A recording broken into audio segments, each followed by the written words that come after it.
예, 학회에서 들어와 계시네요. 예, 저기 토요일 오전 시간인데요. 지역개발학회 이렇게 대학원 세션 또 좋은 논문 발표 내용으로 또 좋은 교수님들하고 함께 이렇게 세션 운영하게 돼서 기쁘게 생각하고요. 저는 학회 지역부회장 맡고 있고 저 모건대학교 부동산 금융보험학과 교수로 있는 이재호입니다. 반갑습니다. 예, 오늘 저희 대학원 세션 먼저 좋은 토론해 주실 두 분 교수님 간단히 소개해 드리겠습니다. 교수님께서 또 인사 말씀해 주시면 좋을 것 같은데요. 먼저 호남대학교의 경성님 교수님, 반갑습니다. 인사 부탁드립니다. 네, 안녕하세요. 호남대학교 경성림입니다. 반갑습니다. 네, 반갑습니다. 예, 또 목포대학교 장성만 교수님, 반갑습니다. 인사 말씀 부탁드립니다. 소리가 안 나오네요. 교수님 소리가 저는 안 들리네요.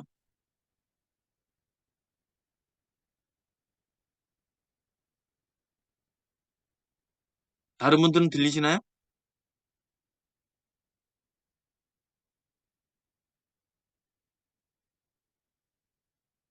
어, 예, 뭐가 장애가 있으셨나 보네요.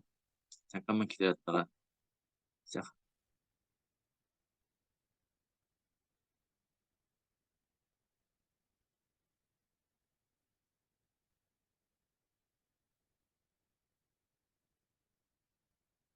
네, 어.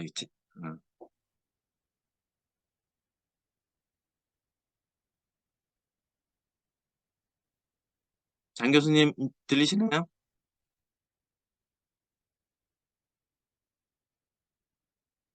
화면은 나오는데 아직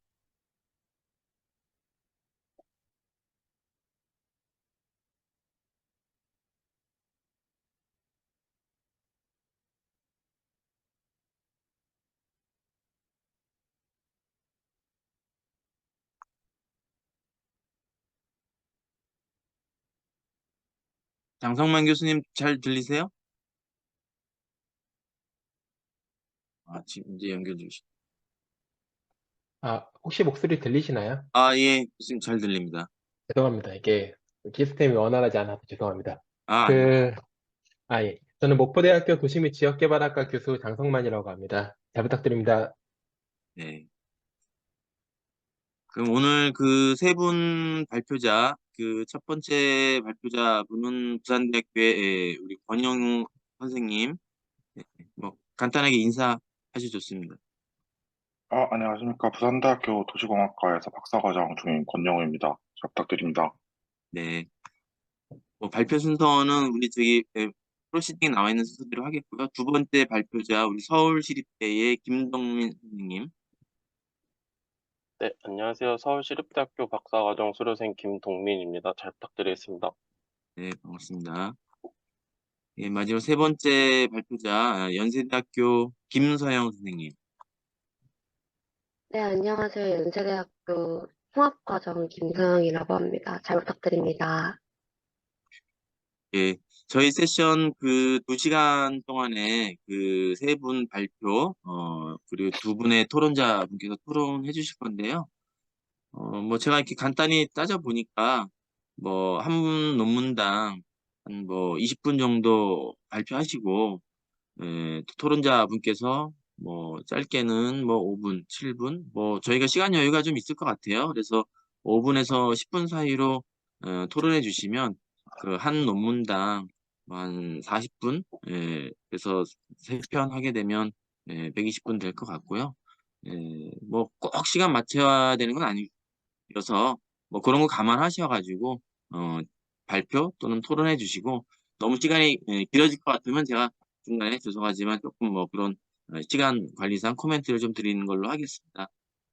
그럼 먼저 부산대학교 우리 권영훈 선생님 지역의 일자리가 중산층 인구 증감에 미치는 영향 분석 발표 부탁드리겠습니다.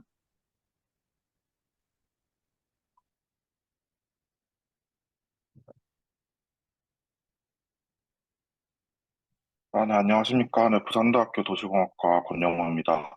저는 오늘 그 지역의 일자리가 중산층 인구의 증가에 미치는 영향 분석이라는 주제를 가지고 이제 부산광역시를 중심으로 발표하고자 합니다. 네, 발표는 이제 다음과 같은 목차로 진행하도록 하겠습니다. 네, 이번 발표 주제는 이제 사람들이 정말 일자리가 없어서 부산을 떠나는 것인가라는 질문에서 시작됐습니다. 이제 부산광역시만의 문제는 아니지만 이제 특히 부산광역시 인구 유출 문제는 좀 심각한 상황입니다. 이제 부산시는 우리나라 이제 한때 제2의 도시로 제조업 기반으로 지역 경제가 견인돼 왔었는데요. 하지만 이제 현재는 일자리의 부족으로 주된 경제활동 주체인 청년과 중산층이 지속적으로 유출되고 있는 상황입니다. 이제 오른쪽 그림을 봐주시면은 지역의 경제 성장을 이제 설명하는 지역 성장 이론은 뭐 크게 지역의 산업 구성이나 일자리 수 변화에 따라서 이제 지역의 인구 유출입이 발생한다는 이제 수요 중심의 이론이 있고, 이제 반대로 인구의 유입에 따라서 이제 지역의 생활 수준이 높아지고 기업과 일자리가 증가하게 된다는 이제 공급 중심의 이론으로 크게 나눌 수 있습니다. 이 외에도 지역 성장에 있어서 많은 인구 기반이 있어야 내부 규모의 경제가 확보되고 지역의 핵심부를 중심으로 산업 고도화가 이루어질 수 있다는 이제 의견도 있습니다. 이처럼 지역 성장에 있어서 이제 인구와 산업의 관계는 가장 중요한 부분이라고 볼 수 있습니다. 앞에서 말씀드린 것처럼 부산광역시는 2010년 이후에 총 인구와 생산 가능성가 크게 감소하고 있고, 유출된 인구의 대부분이 일자리와 관련된 이유로 또 타 지역으로 이동하고자 하는 것으로 나타납니다. 이러한 부산광역시의 위기를 해소하기 위해서라도 지역의 이제 양질의 일자리를 확보하는 것이 좀 필요한 상황입니다. 중앙정부와 이제 부산광역시 차원에서도 다양한 정책들을 시도하고 있지만 그 격차는 더 확대되고 있고, 특히 지역 경제 성장과 경제 활동의 주체가 되는 중산층 인구를 유입할 수 있는 정책의 마련이 시급한 상황입니다. 따라서 본 연구에서는 지역의 일자리가 지역 경제 활동의 기반이 되는 중산층 인구의 증감에 미치는 영향을 확인하기 위해서 일자리의 증가가 중산층 인구 변화에 실제로 영향을 주는 것인지, 그리고 어떤 일자리가 인구 유입의 가장 큰 요인이 되는지를 중심으로 살펴보고자 합니다. 이제 우리나라는 2020년부터 수도권 인구가 이제 50%가 넘어서면서 인구와 집중과 불균형에 관련된 연구들 대부분이 이제 그 시도 단위에서 수도권으로 인구 이동이 얼마나 되는지 이런 부분에 좀 집중되어 있습니다. 지역 성장과 이제 인구 이동 간의 관계를 살펴본 연구들에서는 지역 내 사업 철수의 변화가 인구 이동의 비율에 이제 정에 영향을 주는 것으로 이제 나타났고, 좀 고차 산업의 비중이 높아질수록 인구 유입이 증가하는 것으로 나타났습니다.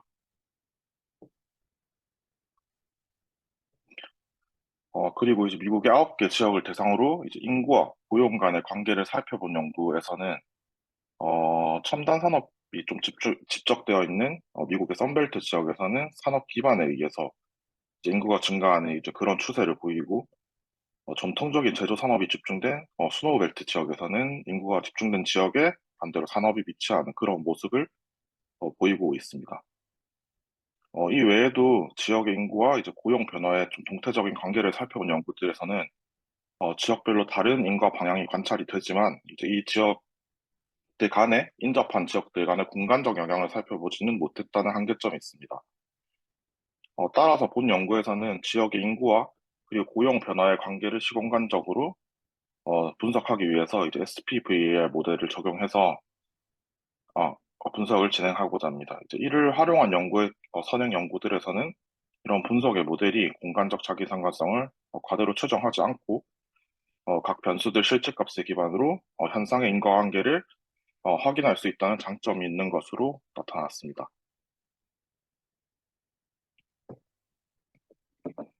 이제 분석 자료입니다. 이제 이 본 연구에서 사용한 소득구간별 유입인구 데이터 그리고 행정동별 사업체수 데이터 같은 경우에는 이제 부산시 빅데이터 플랫폼에서 이제 운영하는 부산 빅데이터 혁신센터 데이터 오픈랩에서 이제 제공을 받았고요. 이 데이터를 좀 취득해서 이제 결합해가지고 분석에 사용했습니다. 분석의 공간적 범위는 부산광역시 이제 205개 행정동을 대상으로 했고, 시간적 범위는 2019년 12월부터 2022년 9월 총 11개 분기 대상으로 분석을 진행했습니다. 이제 대략적인 이제 산업별 이제 사업체 수와 중산층 수는 이제 아래 그래프를 참조해 주시면 되겠습니다. 이제 본 연구에서 좀 집중적으로 살펴보려고 하는 이제 중산층을 정리하기 위해서 이제 기존의 선행 연구들 좀 살펴봤는데, 기존의 선행 연구는 이제 중위소득, 소득 점유율, 그리고 뭐 소비 등을 기준으로 중산층을 정의하고 있었습니다. 이제 본 연구에서 이제 2020년 서울연구원에서 진행했던 보고서를 이제 바탕으로 10분위 소득 구간 기준으로 이제 중위소득의 90%에 해당하는 이제 4분위와 그리고 중위소득의 150%에 해당하는 7분위 사이를 중산층으로 이제 정의했습니다.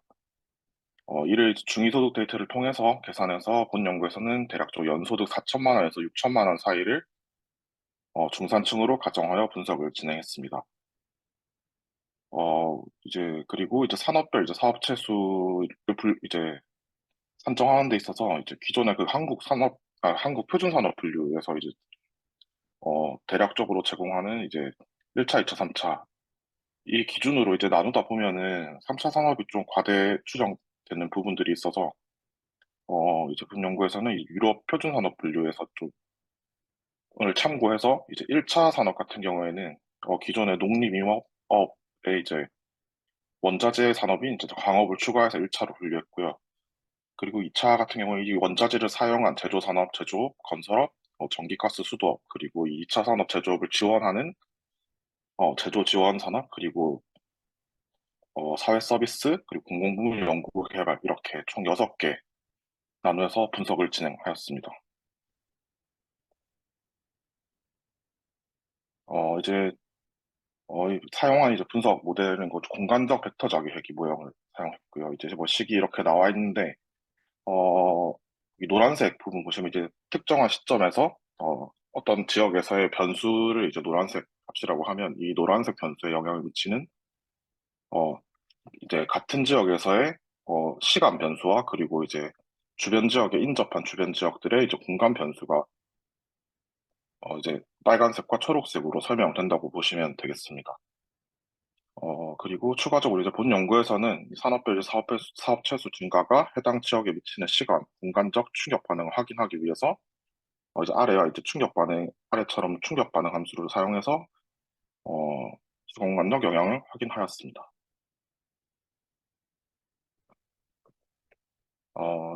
지역 일자리와 이제 중산층 인구 사이에 미치는 영향 분석을 이제 시공간적으로 분석한 결과입니다. 이제 오른쪽 표를 참고해 주시면 되는데, 첫 번째로 중산층 인구 변화에 영향을 주는 변수로는 이제 3차 산업 중에서 제조 지원, 사회 서비스, 그리고 공공부문 연구개발 사업 재수의 경우엔 해당 지역의 중산층 인구 변화에 이제 정에 영향을 주는 것으로 나타났습니다. 이 경우에는 이제 이전 시점에 해당 변수들이 이전 시점에 해당 지역의 이 사업체들이 증가할수록 현 시점에 중산층 인구가 증가한다는 것으로 해석할 수 있고요.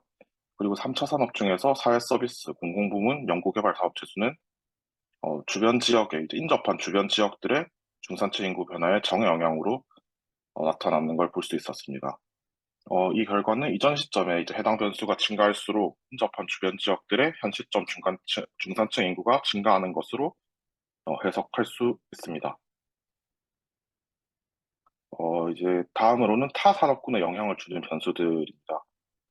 시간적으로 봤을 때 3차 산업 사업체 수는 이제 2차 산업, 3차 산업, 공공부문 사업체 수에 전반적으로 정에 영향을 주는 것으로 나타났고, 공간적으로 봤을 때는 2차 산업, 제조업 사업체 수는 주변 지역의 이제 2차 산업, 3차 산업 제조 지원 사업체 수에 정에 영향을 주는 것으로 나타났습니다. 3차 산업 사업체 수 같은 경우에는 2차 산업 사업체 수에 정에 영향을 주는 것으로 나타났고, 반면에 3차 산업 제조 지원에는 이제 부의 영향을 보여주고 있었습니다.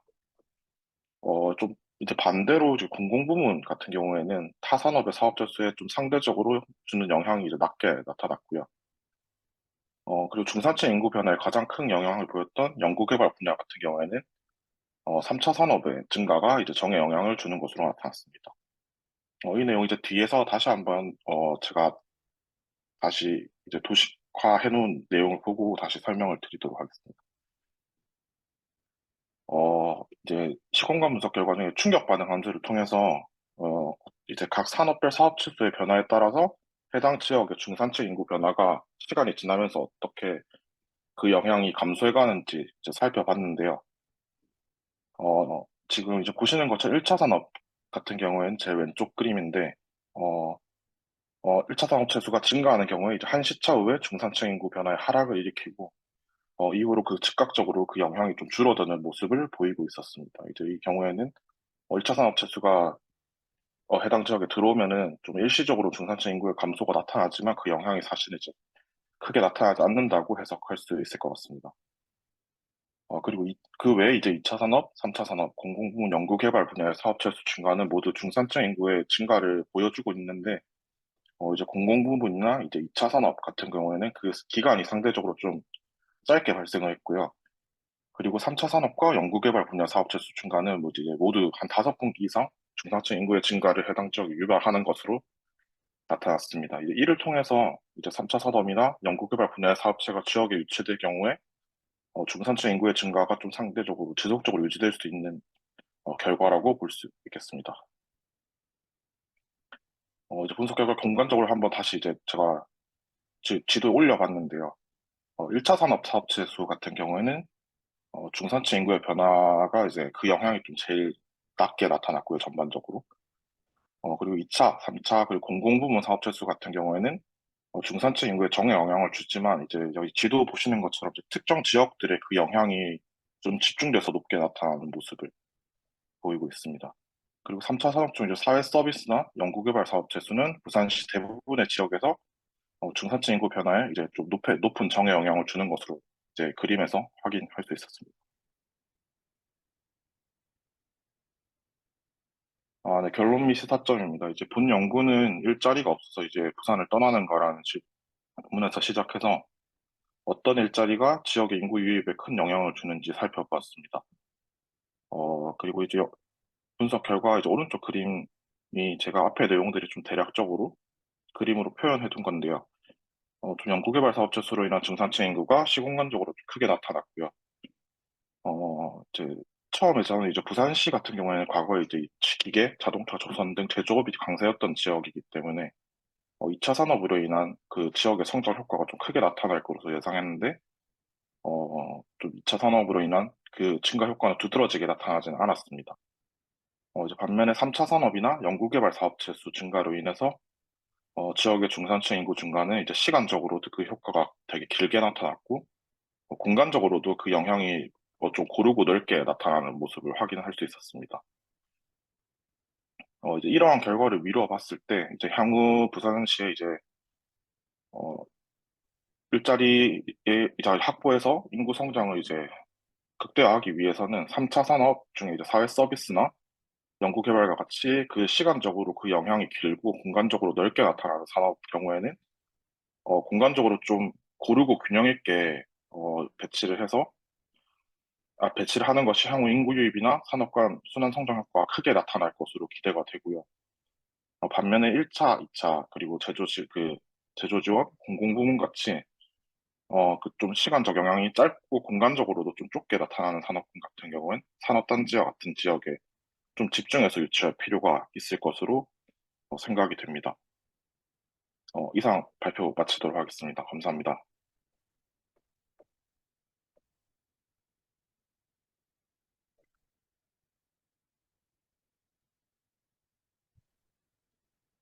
네, 수고하셨습니다. 그러면 토론은 우리 경성님 교수님, 장성만 교수님 이런 순서로 진행할까요? 네. 예, 먼저 경 교수님 토론 부탁드리겠습니다. 네. 그 권영우 박사님의 발표를 잘 들었습니다. 우선 부산광역시를 중심으로 중산층이 일자리의 부족으로 지역을 떠나는 거에 대해서 실증적으로 분석을 했는데요. 제가 보기에는 본 연구의 가장 큰 의미가 이 공간적 베타 자기 회귀 모형을 이용했다는 점에서 큰 의미를 부여하고 싶습니다. 하지만 제가 그 사전에 받았던 논문에서도 읽었다시피, 특히 연구 결과에 따른 시사점에서 과연 이런 시공간적 결과에 따른 구체적인 방안들을, 그리고 그 시사점이 도대체 어떻게 구체적으로 중앙정부나 지방자치단체가 지역균형 발전 차원에서 산업을 효과적으로 유치할 수 있는 그런 시사점을 좀 도출하지 못했다는 점에서 좀 아쉬웠고요. 그래서 혹시 추가적인 결론 부분에서 시사점을 좀 더 구체화하시면 좋을 것 같습니다. 그리고 지금 논문에서도 제시하다시피 여기에서 제시한 이 공간적 배타자기 회귀 모형이 기존의 시계열 모델이나 그리고 공간 회귀 모델에 비해서 뭐 압도적으로 개선된 방법임을 검증하지 못했다는 한계점을 박사분께서도 적으셨어요. 그래서 어, 그 시간과 공간적인 측면의 변수의 제약에서 원인을 찾아볼 수 있다고 하는데, 이런 한계점을 본 연구에 접목시켜서 좀 더 구체적인 연구를 하면 좋지 않을까 하고 생각을 합니다. 이상 저희 의견입니다. 감사합니다. 네, 감사합니다. 네, 경 교수님께서 일단 뭐 분석 방법론이 굉장히 뭐 좋은데, 그렇게 여러 가지 분석 결과를 도출하신 거에 비해서 조금 그 시사점, 특히 이제 우리 지역 균형 발전 그런 차원에서 뭐 중앙 정부나 또 지자체나 다양하게 결과를 좀 활용해서 어떻게 접목할 수 있을지 그런 걸 좀 풍부하게 담아주면 좀 더 좋을 것 같다라는 말씀 주셨는데, 앞으로 연구 진행하시면서 그런 부분 고민을 좀 담아주시면 좋을 것 같고, 또 공간적 벡터 자기 회귀 모형의 그런 기존 방법론과 좀 차별화되는 부분에 있어서 충분히 드러내지 못한 한계 부분을 조금 더 추가적인 연구 통해서 내주시기를 좀 코멘트 해주셨습니다. 방성만 감사합니다. 교수님 코멘트 부탁드리겠습니다. 예. 목소리 들리시죠? 네, 네. 저는 참고로 이 논문을 좀 봤을 때 좀 꽤 재밌게 봤습니다. 재밌게 본 이유 중에 하나는 사실은 제가 공부를 이제 수도권에서 공부를 했을 때는 지역의 그 인구 증감에 대해서 피부로 이렇게 와닿지 않은 사실은 상태라고 저는 생각을 했는데 이제 목포 여기 전남에 와서 사람들의 인구 감소나 이런 것들이 매우 심각하게 사람들이 중요한 요소이고 그리고 그 중에서 사람들이 해결책으로 항상 제시를 하고 있는 게 일자리를 갖고 와야 된다라고 항상들 이야기를 합니다. 근데 정말 그 일자리를 가져오는 게 인구 증감에 효과가 어느 정도 있을지에 대해서 좀 구체적으로 좀 본다라는 부분에 있어서 되게 좀 일단 흥미있게 좀 봤었고요. 좀 논문을 좀 보면서 몇 가지 좀 궁금한 사항도 있었고, 그 다음에 확인도 좀 하고 싶었던 부분들이 있어서 좀 말씀을 좀 드려보겠습니다. 일단은 좀 뭐 논문의 순서대로 좀 말씀을 드리면은 일단은 중산층만 보셨어요. 어떻게 일단 중산층이 근데 여기에서 한 15% 정도로 저는 이제 확인을 했습니다. 그래서 일자리의 증감이 중산층에 영향을 미치는 것을 보겠다라는 취지는 되게 저도 납득은 됐는데 뭐 고소득이나 저소득이 아니라 중산층을 보겠다라는 부분에서 납득을 했는데 그 중산층의 범위가 제가 처음 기대했던 것과 그다음에 중간에 이제 논문의 데이터를 봤을 때 그 범위가 생각보다 좀 작더라고요. 그래서 그 작은 범위를 굳이 한정을 지을 필요가 있었을까라는 부분이 조금 일단 첫 번째 궁금증이었습니다. 그 일자리가 어떤 것들 일자리가 왔을 때 뭐 저소득이나 고소득의 사람들이 유입이 될 수도 있는데 중산층만 보겠다. 중산층만 보는 것도 이해는 되는데 중산층의 범위가 너무 작다라고 하면은 그 범위를 너무 한정지어서 그 사람들의 범위만 보면은 좀 연구에 한계가 좀 있지 않을까라는 생각을 해서 그 부분의 이야기를 좀 왜 이렇게 작은 범위를 삼았나 좀 더 넓힐 수는 없을까라는 궁금증이 좀 들었고요. 두 번째는 데이터에 대한 궁금증이었습니다. 사실은 제가 데이터를 이것저것 많이 좀 만져보는데 행정동별로 소득 구간별로 인구의 유출입 데이터를 제가 사실은 본 적이 없거든요.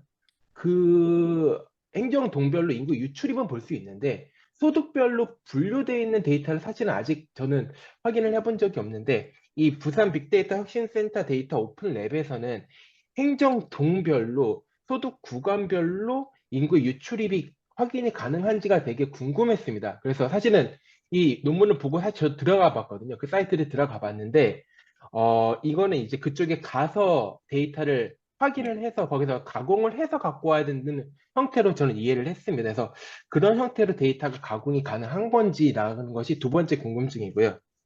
세 번째는 이거는 이제 그 PDF 데이터를 좀 보면서 알았는데 그 유럽 표준 산업 분류표 기준으로 해가지고 분류를 하셨더라고요. 근데 여기 이제 논문에는 이렇게 쭉 이렇게 자세히 써주셨는데 사실은 잘 이해를 못했어요. 그것을 어떻게 구분을 했다는 것을 잘 이해를 못했었는데 PDF 파일을 보면서는 이번에 이해를 했습니다. 그래서 다음에 혹시라도 제가 PDF 파일을 요청할 수도 있을 것 같아서 이 부분이 좀 궁금해서 그런 부분이 좀 있었고요. 그 다음에 조금 더 뒤에 부분을 좀 더 말씀을 드리면은 1차 산업은 제가 이해한 바로 따르면은 그 충격파 보면은 1차 산업은 유입이 됐을 때 인구가 줄어들었습니다. 네, 초반에 인구가 줄어들었고 나중에 원상복귀하는 형태로 보였는데 사실은 인구가 당연히 증가할 거라고 생각을 할 것 같습니다. 어떤 일자리가 들어왔을 때 그것과 관련돼 가지고 일자리 들어올 것 같은데 일자리가 감소했다. 그냥 유지한 것도 아니라 감소했다라는 것들도 좀 흥미로웠습니다. 이것이 왜 그럴까?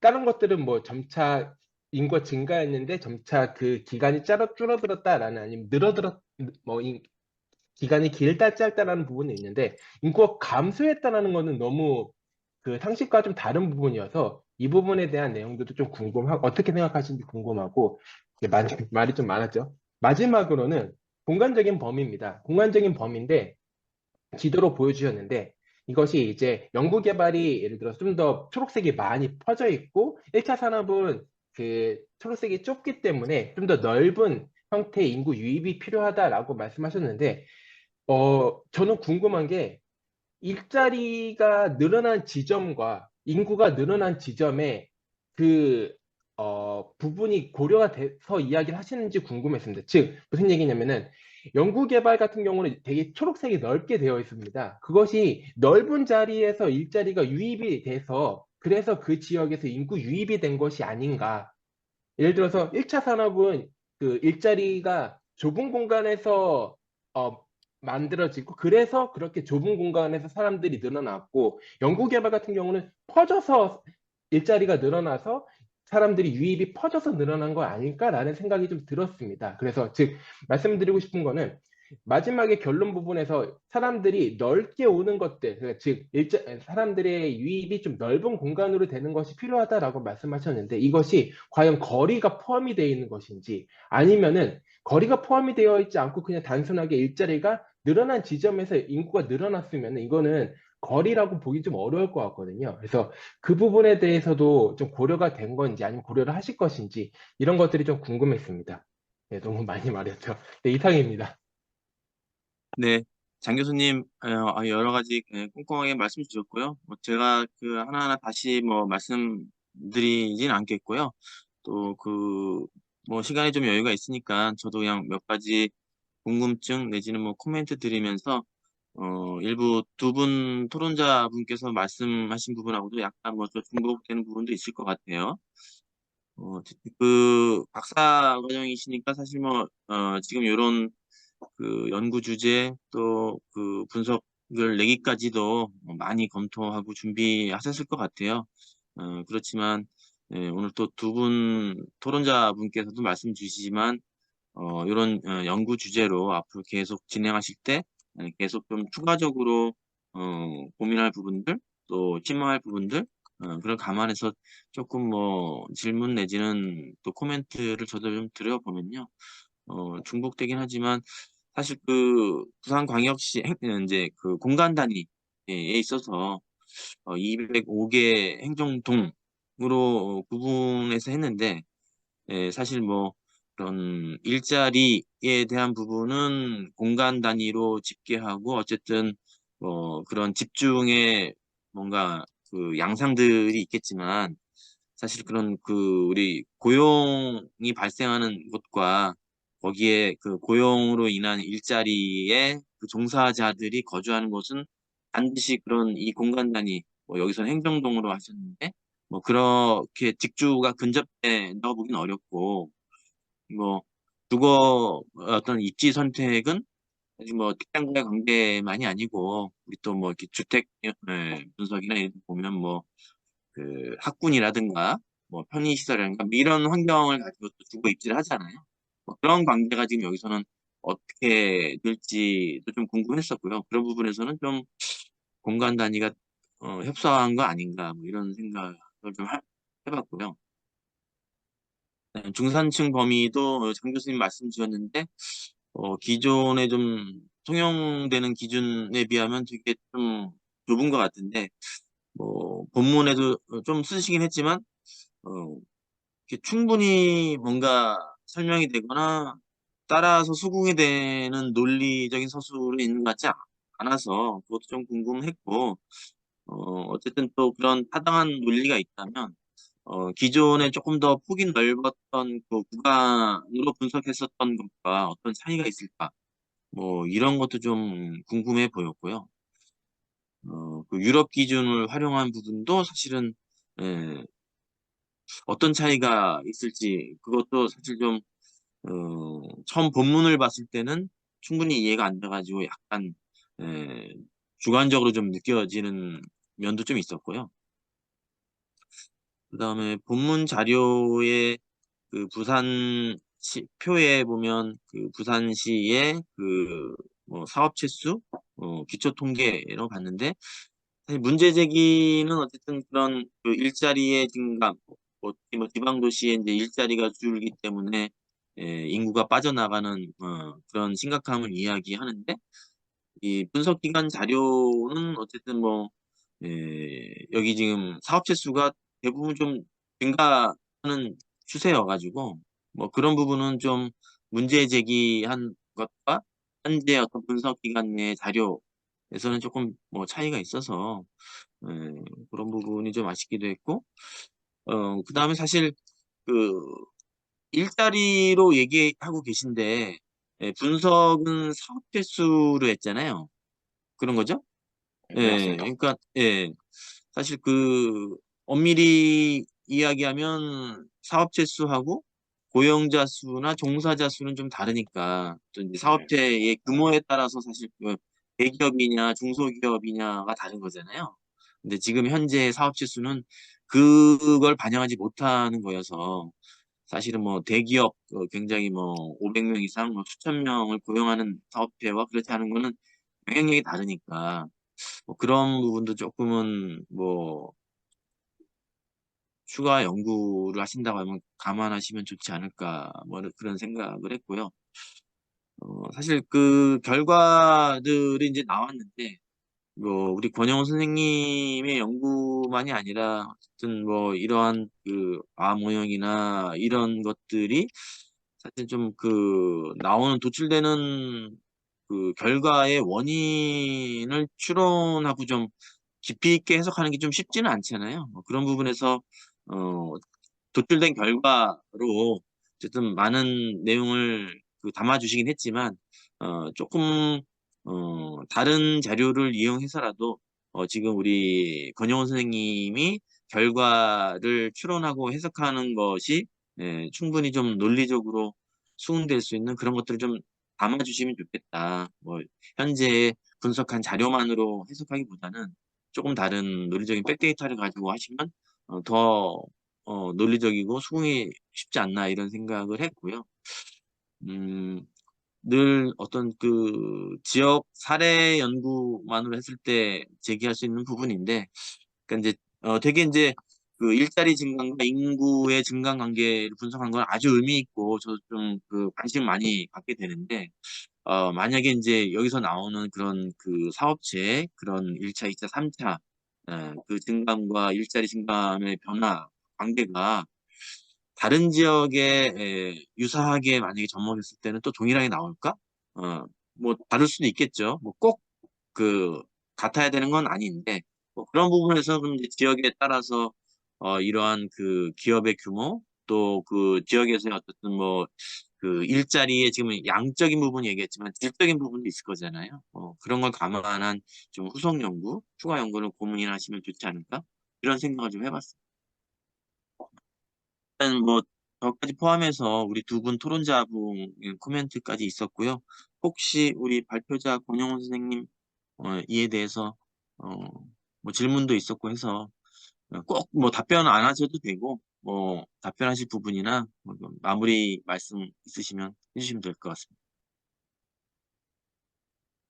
아, 네. 좋은 의견 주셔서 감사드립니다. 제가, 전 진행하다 보니까 이제 몇 가지 이제 질문 주신 거나 저도 좀 고민스러운 부분들, 이제 뭐 답변 형식으로 제가 일단 좀 말씀을 드리도록 하겠습니다. 이제 좀 공통적으로 주셨던 의견들 중에서, 이제 중산층이 정의에 대한 부분들, 일단 제가 말씀드리려고 하는데, 이제 제가 부산광역시 빅데이터 혁신센터에서 이제 말씀 주신 것처럼 직접 가서 데이터를 가공해서 나오는 형태로 이제 진행을 했었는데요.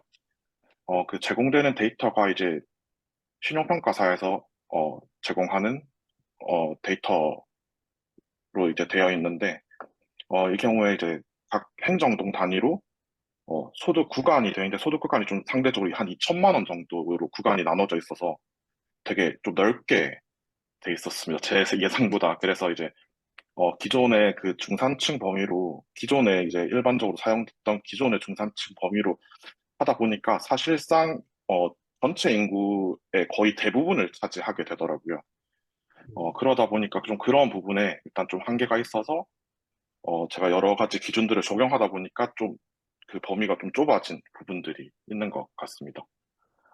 이제 이런 부분들은 이제 제가 뭐 다른 데이터를 또 나중에 사용을 한다든지 해서 좀 보완을 해야 될 것 같고요. 그리고 또 그 관련해서 이제 또 아까 말씀해 주셨던 부분에 이제 지역별로 아마 이 산업 지역별로 결과도 조금 다르게 나타날 수도 이제 있을 것 같은 게, 사실 제가 1차 산업이라고 구분을 해뒀긴 하지만 사실상 이제 부산광역시로 놓고 봤을 때 1차 산업이나 1차 산업에 해당하는 농임업이나 이제 광업의 그 수가 되게 작습니다. 지금 여기 그래프에서 보시는 것처럼 이게 들어가 있는데 사실은 진짜 눈에 보이지도 않을 만큼 되게 그 비중이 되게 작습니다. 그래서 그러다 보니까 제가 이제 아까 말씀해 주신 것처럼 1차 산업 같은 경우에는 그 결과가 반대로 이제 나타났는데, 이제 그걸 제 나름대로 좀 이제 왜 그럴까 생각을 또 해보니까, 기본적으로 그 수가 작아서 특정 행정동에는 이 관련된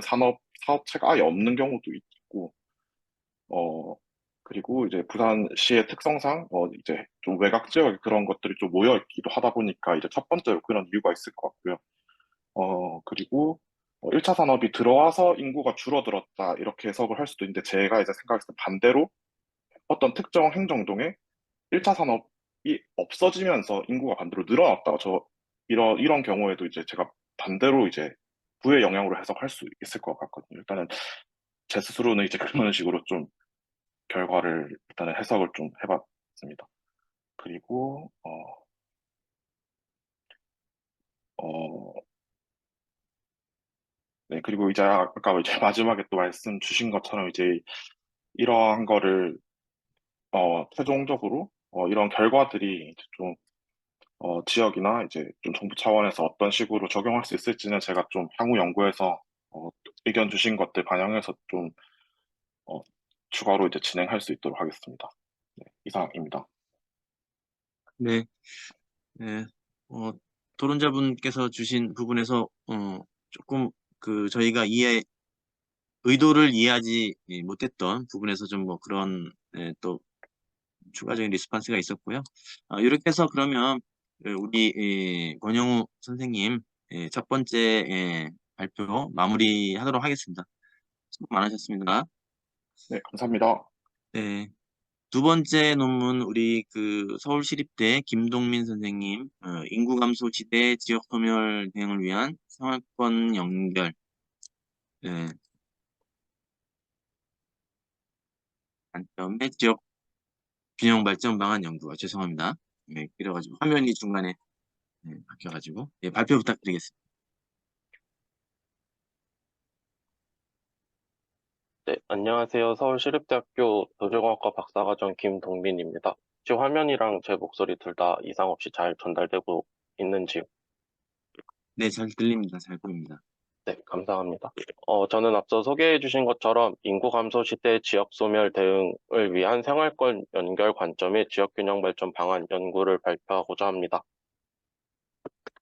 네, 목차는 일반적인 순서인 서론부터 결론 순으로 발표를 진행하도록 하겠습니다. 네, 다들 아시는 것처럼 우리나라 총 인구는 2020년을 기점으로 계속 감소하는 추세에 있습니다. 2020년에 우리나라 전체 인구는 5,184만 명이고, 이후에 이제 이 추세대로 가게 된다면 2070년에는 지난 1979년 수준인 3,766만 명에 이를 전망으로 인구가 빠르게 감소할 것으로 예상이 되고 있습니다. 이러한 인구 감소 추세가 계속 지속되고 있는데, 반면에 이제 2019년 12월을 기준으로 수도권의 인구 비중이 전체 인구의 50%를 넘어섬으로써 이때가 이제 비수도권 인구 비중 감소의 상징적인 기점이 되었다라는 얘기가 있습니다. 이 두 가지 내용을 종합해서 살펴보면 국가 전체적으로는 인구가 감소하고 있지만 수도권 인구 집중이 지속되면서 지역 간의 불균형이 심화되고 있다라고 정리해 볼 수 있습니다. 이처럼 국가 전체적인 인구가 감소한 인구 감소 시대에 균형 발전 전략으로서 이제 메가시티 전략이 많이 논의가 되고 있는데, 이 연구에서는 메가시티 전략이 잘못됐고 제가 분석해서 주장하고자 하는 방안이 좋다가 아니라, 메가시티도 물론 지역의 규모의 경제를 유지하는 측면에서 매우 중요하지만 메가시티 전략을 취했을 때 이 메가시티 권역에서 제외되는 중소도시들이 있습니다. 이 중소도시들이 소외될 우려가 있기 때문에 이 중소도시들을 어떻게 하면 출혈 경쟁 없이 균형 발전을 이룰 수 있을지에 대한 방안이 필요하다라는 점에 착안해서 연구의 배경을 정리해 보았습니다. 그래서 다들 아시는 것처럼 우리나라 지역 간의 인구 격차는 출생으로 대표되는 자연적 증감이 아니라 전출입으로 대표되는 사회적 증가에 보다 큰 영향을 받고 있기 때문에 인구가 계속 강조하는 것처럼 인구가 계속 감소하는 시대에 이렇게 지방의 이제 작은 중소도시들 간에 인구를 유입하는 정책은 균형 발전 측면에서 이제 제로섬 게임이 될 수 있다라는 데 문제의식을 갖고 있습니다. 이에 따라서 이 연구에서는 새로운 관점인 생활권 연결 관점의 지역균형 발전 방안을 제시하고자 합니다. 연구의 내용은 크게 두 가지입니다. 뒷부분에 상세하게 설명드릴 균형 발전 지표를 활용해서 중소도시 지역을 유형화합니다. 이 지역 유형화에는 군집 분석을 활용했습니다. 이후에 지역 유형별로 인구 증감 관련 요인이라고 해서 상관관계 분석을 통해서 어떠한 요소들이 인구 증감과 관련이 있는지를 살펴보았습니다. 다음은 이론 쪽 고찰입니다. 크게 이제 균형발전 정책과 그다음에 균형발전 정책 관련 연구를 살펴봤습니다. 우리나라 균형발전 정책의 시초는 1962년 제정된 국토건설 종합계획법이라고 할 수 있습니다. 이 시기인 1960에서 70년대는 전쟁 후에 황폐해진 국토를 복구하고 경제 성장의 기반을 다지기 위해서 성장 거점 개발을 추진하였습니다. 이에 따라서 공업화와 도시화가 진행되었고, 서울을 중심으로 수도권 인구가 급증했고, 반면 비수도권 인구 비중이 대폭 감소한 시기이기도 합니다. 이렇게 수도권의 인구가 집중됨에 따라서 비수도권, 지방으로 흔히 표현하는 지역의 경쟁력 확보 기반 마련의 필요성이 대두되었습니다. 따라서 정부에서는 수도권 정비 계획법, 그다음에 지역균형 발전 및 지방 중소기업 육성에 관한 법률 등을 제정하면서 이를 위해 힘썼는데요. 아시는 것처럼 1997년 IMF 외환 위기를 겪으면서 지역균형 발전이 더욱 어려운 상황으로 전개가 되었습니다. 이러한 맥락 속에서 2003년 출범한 노무현 정부에서는 지역 혁신과 자립형 지방화, 역동적 균형 발전을 키워드로 최상위 국정과제로 균형 발전 정책을 본격적으로 추진하기 시작하였습니다. 이전까지 정부에서는 국토종합계획의 내용 가운데 하나로 균형발전 정책을 추진했는데, 이때부터는 균형발전이 하나의 독립적인 정책으로 추진되었다는 의미를 찾아볼 수 있습니다. 이 시기에는 행정중심 복합도시와 혁신도시 같이 수도권 기능의 지방 이전을 위한 정책이 수립되고 추진되었습니다. 이후 시작된 이명박 정부에서는 지역경제의 글로벌 경쟁력 확보, 삶의 질 보장, 지역 공동체를 키워드로 경쟁력 있는 지역을 위해 지역발전 정책 체계를 개편하고 기초생활권, 광역생활권 등을 지정해서 실제 초광역 개발권을 지정하고 이에 따른 종합계획을 수립하였습니다. 이때에는 성장 촉진 지역을 지정하고 특수상황 지역과 같은 낙후 지역을 지정해서 그 지역별로 차별화를 둔 정책이 시행되었다라는 의미를 찾아볼 수 있습니다. 이후 박근혜 정부에서는 쾌적한 삶터, 꿈이 있는 일터, 즐거운 쉼터를 키워드로 지역 주민의 생활 기반 확충, SOC를 확충하는 사업을 중점적으로 시작하였습니다. 이때는 지역 경제 활성화로 주민의 삶의 질 향상을 추구했고요. 번역별로 맞춤형 시책이 추진되려는 노력도 있었습니다. 이후에 들어선 문재인 정부에서는 지역 주도, 그다음에 자립적 성장 기반 마련을 키워드로 4차 균형 발전 5개년 계획을 수립하고 이제 앞서 정부에서도 계속 맥이 이어져오는 생활 밀착형 SOC 사업 그리고 혁신도시 시즌 2 등을 진행하였습니다.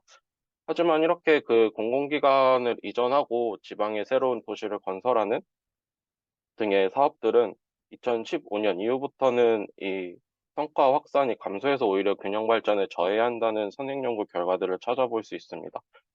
그리고 앞서 언급한 것처럼 국가 공공기관의 이전과 도로, 철도, 교통, 인프라 투자와 같은 전통적인 국토균형 발전 전략에도 불구하고 인구 소멸 위험이 증가하고 있고 수도권 인구 비율이 50%가 넘어가는 등 정책적인 한계가 발생하고 있어 균형 발전 변화를 위한 새로운 관점이 필요한 상황이라고 곧 잘해볼 수 있습니다. 현 정부인 윤석열 정부에서는 균형 발전 정책을 지방시대 정책으로 바꿔서 현재 크게 5가지 내용을 중심으로 균형 발전 정책을 추진하고 있습니다. 김동 교수님 어, 죄송한데 조금 속도를 네. 내주셔야 될 것 같은데요. 네, 분량이 알겠습니다. 많아 보이는데 시간을 보면 죄송합니다. 네, 속도를 좀 내도록 하겠습니다. 그래서 정부에서는 그 국토 전반의 균형 발전 정도를 파악하기 위해서 2019년 국가균형발전위원회, 현 지방시대위원회입니다. 여기서 균형발전 지표를 개발했습니다. 균형발전 지표를 개발한 의미는 어떤 지역이 좋고 어떤 지역이 나쁘다를 평가하고 평가하는 것이 아니라 상대적으로 열악한 부분을 체크하고 이를 통해서 균형발전 정책을 수립한 데 기초 자료로 쓰겠다라는 의미가 있습니다. 균형발전 지표의 내용은 이제 다음과 같이 나와 있고요. 유럽 같은 경우에 사례를 종합해 보면 유럽 이제 독일, 프랑스, 영국에서 크게 지역 균형 발전 그 사례를 좀 찾아볼 수 있었는데 이들 유럽에서는 지역 맞춤형 균형 발전 정책을 지향하고 이를 추진하고 있다는 의미를 뽑아볼 수 있었습니다. 다음으로 이제 균형 발전 정책 관련 선행 연구를 고찰하게 되면 선행 연구는 크게 정책의 흐름이나 사업을 다룬 연구, 그리고 제가 분석에 활용한 균형 발전 지표를 활용한 연구로 구분해 볼 수 있습니다. 먼저 이제 균형 발전 정책의 흐름이나 사업을 다룬 연구들에서는 균형 발전 정책의 변동 과정을 분석하였고, 대표적인 정책인 공공기관 이전의 효과를 분석한 연구 등을 많이 찾아볼 수 있었습니다. 또한 이제 균형 발전 정책과 같이 한 지역이나 도시가 아니라 여러 지역이 묶여서 그 정책이 추진되는 국가 정책 사업 같은 경우에 다양한 이해관계가 아무래도 포함되기 때문에 갈등 조정 협의체 구성이 필요하다라는 선행 연구도 찾아볼 수 있었습니다. 다음으로 균형 발전 지표를 활용한 연구를 고찰하게 되면 균형 발전 지표가 이제 법과 계획에 많이 직접적으로 활용되고 있지만 정작 지표를 활용하는 연구는 다소 부족한 실정이고, 현재 이 연구의 직접적인 선행 연구인 균형 발전 지표를 활용한 지역 유형화 연구는 크게 2건이 진행이 되었습니다. 이들 연구들은 모두 전국의 모든 226개 모든 시군구를 분석 대상으로 설정하여 지역을 유형화했다는 의미는 있지만, 이 연구에서는 그 전국의 모든 시군구가 아니라 중소도시에 좀 초점을 맞춰서 분석했다는 점과 추가적으로 인구 증가 관련 요인을 추가적으로 분석했다는 점에서 차별성이 있습니다. 분석의 틀입니다. 분석 대상은 저는 일반 지자체라고 표현을 하는데요. 일반 지자체 인구 50만 명 미만의 135개 시군으로 정리를 했습니다.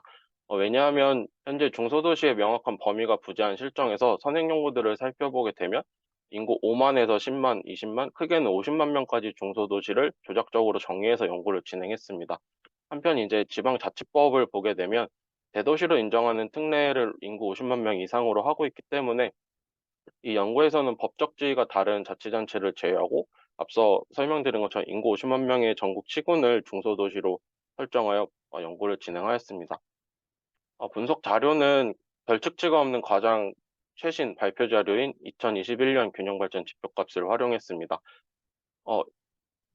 이 지표에서 연평균 인구 증감률이 20년에서 40년을 기준으로 되어 있기 때문에 다른 지표값들과 기준 연도를 고려해서 2020년을 기준으로 5년 평균값으로 대치하고 표준화와 일부 역결 작업을 거쳐서 분석 자료를 정제하였습니다. 최종적으로는 핵심 지표 2개, 그다음에 객관 지표 8개, 총 43개 세부 지표를 분석 자료를 구축을 했고요. 크게 이제 군집 분석과 상관관계 분석을 진행하였습니다. 분석 결과입니다. 중소도시는 군집 분석을 하게 되면 총 5개 유형으로 분류가 되었습니다. 유형 1 같은 경우에는 모든 부문, 그러니까 인구 증감률, 재정 자립도, 주거, 교통, 산업, 교육, 문화, 환경, 보건복지 모든 부분이 열악한 지역으로 나타났고, 유형 2 같은 경우에는 산업 일자리와 환경 부분이 열악한 지역, 유형 3은 문화 여가, 그다음에 보건복지가 상대적으로 양호한 지역, 유형 4는 비교적 모든 부분이 양호한 지역이고, 유형 5는 이제 안전을 제외한 모든 부분이 상대적으로 양호한 지역으로 나타났습니다. 그래서 보시게 되면 이제 인구수에 따라서 지역 유형한 거를 좀 분류를 해봤는데요. 여기서 빨간색으로 표시한 부분은 2020년을 기준으로 2015년에서 2020년 사이에 5년 동안 인구 증감률이 마이너스인 지역을 표시한 것입니다. 이 분석 결과는 뒷부분의 결론 부분에서 다시 한번 언급을 하겠습니다. 이제 다음으로 이제 유형화 다음에 중소도시 지역 유형별로 인구 증감 관련 요인을 살펴보게 되면 통계적으로 유의미한 수준에서 전반적으로는 인구 증감과 재정 자립도, 주거, 교통, 산업 일자리, 보건복지 요인이 양에 관련이 있는 것으로 나타났습니다. 이는 앞부분에 그 권영우 선생님께서 발표해 주신 것처럼 일자리랑 인구 증감이 밀접하게 관련이 있다라고도 조금 해석을 해볼 수 있을 것 같습니다. 그래서 유형 5가지 유형을 유형별로 살펴보게 되면 유형 1에서는 산업 일자리가 인구 증감과 양에 관련이 있는 것으로 나타났고, 추가적으로 산업 일자리와 보건복지, 그다음에 안전과 보건복지 부분이 서로 양의 상관관계가 있는 것으로 나타났습니다. 유형 2 같은 경우에도 유형 1과 마찬가지로 산업 일자리 부분이 인구 증감과 양의 관련이 있는 것으로 나타났고, 유형 2에서는 주거와 재정 자립도, 그다음에 교육과 보건복지 부분이 서로 양의 관계가 있음을 확인할 수 있었습니다. 유형 3의 경우에는 다른 유형들과 다르게 교통 부분만 인구 증감과 양의 관련이 있는 것으로 나타났고, 그 유형 내부에서 이제 상관관계가 유의미한 것은 나타나지 않았습니다. 그다음 유형 4에서는 산업 일자리와 보건복지 부분이 인구 증감과 양의 관계가 있는 것으로 나타났고, 추가적으로 유형 내에서는 산업 일자리와 보건복지, 그다음에 주거와 보건복지, 문화 여가와 교통 부문이 서로 양의 관계가 있는 것을 확인했습니다. 유형 5 같은 경우에 역시 산업 일자리가 인구 증감과 양의 관련이 있는 것으로 나타났고, 추가적으로 유형 내를 살펴보게 되면 산업 일자리와 안전 부분, 그다음에 보건복지와 주거 환경 이 3가지 부문이 서로 양의 관계가 있음을 확인할 수 있었습니다. 네, 이상의 크게 2가지 분석을 바탕으로 결론을 도출해 보았습니다. 이 연구에선 다들 아시는 것처럼 지방의 이제 중소도시들은 수도권과 비수도권 광역 거점과 상대적으로 규모의 경제로 경쟁하기 어려운 실정이 있습니다. 따라서 이제 메가시티든 다른 방안이든 균형발전 정책을 광역 단위로 했을 때 소외되는 중소도시를 대상으로 하는 균형발전 방향이 필요합니다. 분석 결과는 크게 2가지로 정리해 볼 수 있는데, 첫 번째는 중소도시는 총 5개 유형으로 지역을 분류해 볼 수 있고, 지역 유형에 따라서 균형 발전의 상대적인 여건과 인구 규모가 모두 상이한 것을 확인해 볼 수 있었습니다.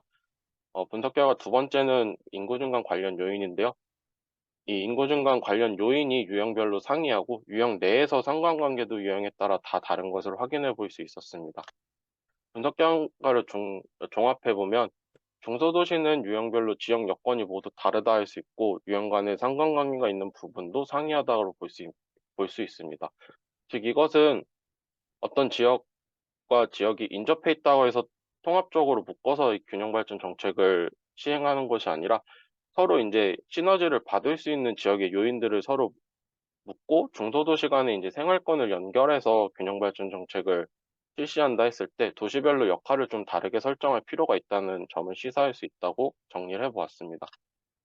예를 들어서 유형 4, 5 같은 경우는 유형 4는 구미시를 제외하면 보통 이게 수도권에 위치를 하고 있고 유형 5 같은 경우에도 일부 수도권과 지방의 이제 거점에 인접해 있는 것을 확인해 볼 수 있는데 이 유형 4, 5 지역들은 상대적으로 균형 발전 정도가 양호하면서 그 수도권과 비수도권 광역 거점과 인접한 공간적인 특징이 있기 때문에 인접한 중소도시들 간의 생활권 연결을 통해서 균형 발전 정책을 시행한다 했을 때 인구가 더 이상 유출되지 않는 완충지대, 인구댐 역할을 기대해 볼 수 있을 거라고 정리를 해봤습니다.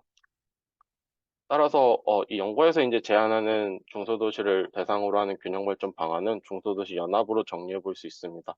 중소도시 연합의 핵심은 일상생활 필요 시설로 정의를 했는데요. 이 의료와 교육, 상업시설 등으로의 접근성 향상입니다. 그래서 접근성 향상을 위한 방안으로는 시설에 대한 이 지역의 수요를 파악해서 우선 대중교통으로 연결시키는 방안 우선적으로 고려해 볼 수 있고, 만약에 시설이 절대적으로 부족한 여러 지역의 경우에는 최적 입지를 찾아서 시설을 확충할 필요가 있습니다. 향후 이러한 구체적인 방안 도출을 위해선 공간적인 분석을 하는 연구가 후속될 필요가 있다로 정리를 해봤습니다. 네, 참고 문헌이고요. 이상 발표를 마치겠습니다. 네, 수고하셨습니다. 그러면 또 김동민 박사과정 분 논문에 대해서 경성님 교수님, 네, 먼저 코멘트 부탁드립니다. 네, 어, 그, 어, 연구 논문을 사전에 받아서 좀 읽어봤습니다. 일단, 간단하게 말씀드리겠습니다. 일단, 중소도시를 중심으로 지역균형 발전의 방안을 연구하셨는데요. 일단, 군집 분석하고 상관관계 분석으로 균형 발전 지표를 이용을 해서 분석을 했는데, 사전에 기존의 연구들이 이미 균형 발전 지표를 이용해서 뭐 중소도시뿐만 아니라 다양한 연구가 이루어진 걸로 알고 있습니다. 그래서 이 논문이 과연 창의성의 부분이랄까요? 예, 타 논문에 비해서의 창의성 뭐 이런 문제점에 있어서 좀 더 다른 분석 방법으로 연구를 하면 좋지 않을까 하는 생각을 합니다. 저는 간단하게 이 정도로 얘기하겠습니다. 네, 고맙습니다. 강선만 교수님 또 토론 부탁드리겠습니다.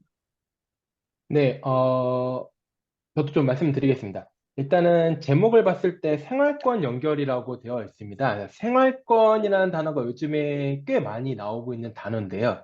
생활권, 제가 아는 생활권, 제가 이제 많이 듣는 생활권은 이제 기본계획, 도시 기본계획, 가구 도시 관리계획 사이에서의 생활권 관리계획이라는 단어가 요즘에 많이 나오고 있습니다. 즉, 사람들이 생활하는 공간, 범위 안에서의 계획이 필요하다라는 생활권 관리 계획이 요즘에 많이 이슈가 되고 있는데요.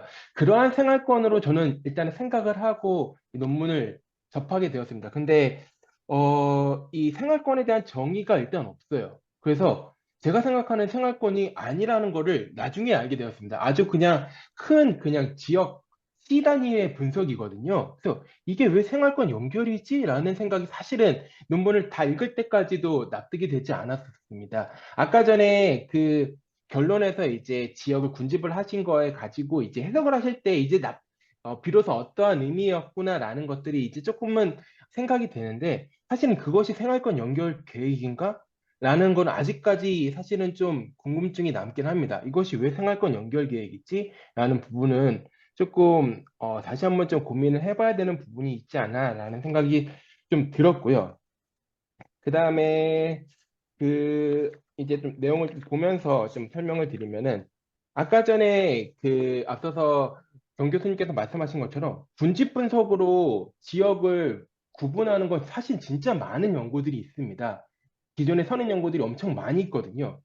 근데 이 연구는 그러면은 그 기존 연구들과 뭐가 다르지? 라는 생각을 안 할 수 없는데요. 이 연구를 보면서. 지표가 달라서 창의성 있는 건가? 라는 생각밖에 사실은 아직 안 듭니다. 뭐가 다른 기존 연구와 다른 거지? 라는 것들은 사실 잘 모르겠습니다. 그래서 그 부분에 있어서도 좀 더 고민이 좀 많이 필요하지 않을까라는 생각을 했고요.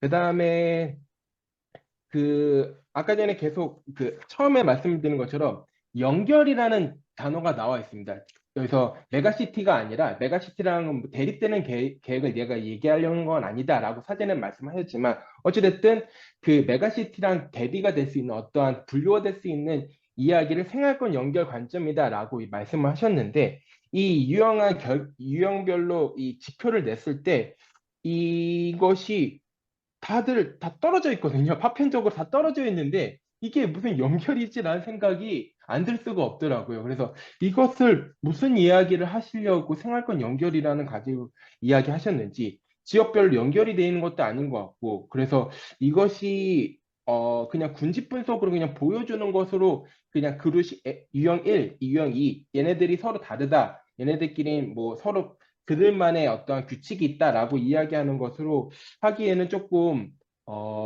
기존 연구하고는 좀 차별성이 좀 없지 않을까라는 생각이 좀 들었습니다. 그리고 아마 다들 다른 토론자님이나 아니면은 여기 이끌어 주신 교수님도 마찬가지겠지만 상관 분석으로 요인을 이야기할 수는 없습니다. 아시겠지만 상관 분석으로 원인과 결과를 이야기할 수는 없거든요. 예를 들어서 사람이 많이 살고 있는데 아파트가 많다. 그것이 상관 분석으로 나오겠죠. 그럼 아파트가 많은 것이 사람이 사는 이유인가? 라는 것들은 그 분석으로 이야기할 수 없죠. 그래서 상관 분석으로 지금 요인을 이야기하고 계십니다. 뒤에서. 근데 이 요인은 분석 결과를 이야기할 수 없는 거고요. 다른 분석 방법들이 필요하겠죠. 예를 들어서 뭐 회귀 분석이 됐든 어떠한 그 원인과 결과를 이야기할 수 있는 분석으로 이 분석을 해주시고 그 다음에 그 결과를 요인으로 이제 말씀을 해주실 수 있겠죠. 근데 이 상관 분석으로 이 원인과 결과를 이야기하기 좀 어렵다고 좀 판단이 됩니다. 그리고 마지막으로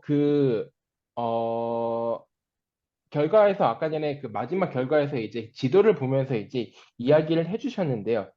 그 결과를 이야기해 주실 때, 예를 들어서 그, 대도시권 주변에, 예를 들어서 나주나 이런 지역은, 예를 들어 유형 2, 뭐 유형 3 따로 묶였으니까, 얘네들은 어떠한 요인으로 인해서 그러한 좀 다른 특성을 보일 것이다 라고 말씀하셨는데, 그것을 이야기하실 때 분석 결과가 쓰이지 않았습니다. 그냥 저자의 생각을 기반으로 해석을 하셨어요.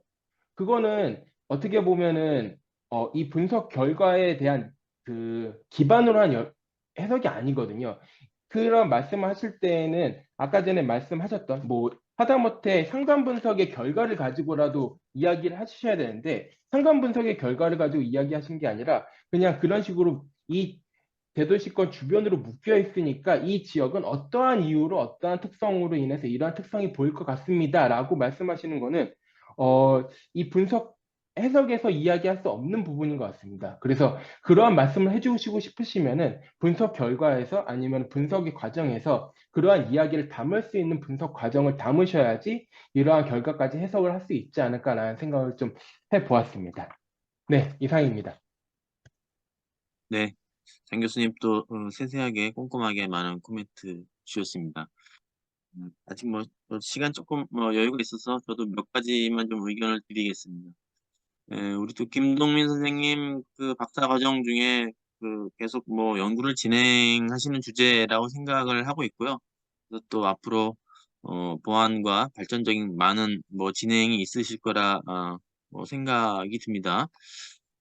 앞서 장 교수님도 얘기 주셨는데 인구 감소, 지역 소멸 대응, 그래서 생활권 이러한 키워드를 가지고 지금 제목 타이틀이 있는데 그래서 제가 조금 이렇게 기대 내지는 좀 바라보기로는 어쨌든 그 논의에서도 말씀 주셨지만 메가소 시티로 해서 대도시 중심으로 더 경쟁력을 키워가는데 그런 부분에서 소외되는 중소도시권 오히려 또 인구가 감소하는 지역은 어떻게 할 거냐 그런 부분에 어떤 새로운 대응 전략으로 이렇게 생활권이라는 이야기를 하신 것 같아요.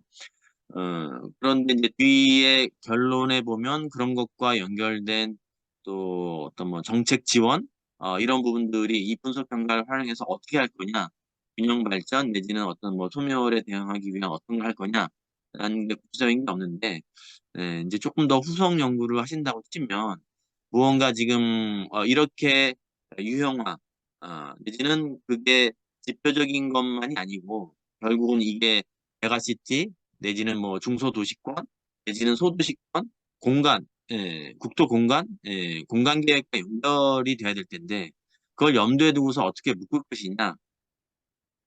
근데 뭐 대도시와 인구가 워낙 많으니까, 그리고 중소도시권 그런 부분을 무언가 네트워크로 연결해가지고 뭐 공공 서비스나 생활 편의시설이나 뭐 의료나 상업이나 이런 규모의 경제로 공급될 수 있는 그런 부분들을 뭔가 이렇게 같은 생활권으로 묶어야만 공급도 가능하고 그 지역이 유지될 수 있는 거잖아요. 그러니까 그런 걸 염두에 둔다면 지금 대도시가 아닌 지역들을 어떻게 연결하고 하나의 유형으로 묶을 거냐. 그러니까 저는 이제 요 이후에 다시 계속 고민해가지고 뭔가 그걸 염두에 둔 시나리오 내지는 재현을 위해서 그렇다면 이걸 어떻게 묶어야지? 그러니까 다시 한번 좀 고민이 되면 좋겠다는 생각을 했고요.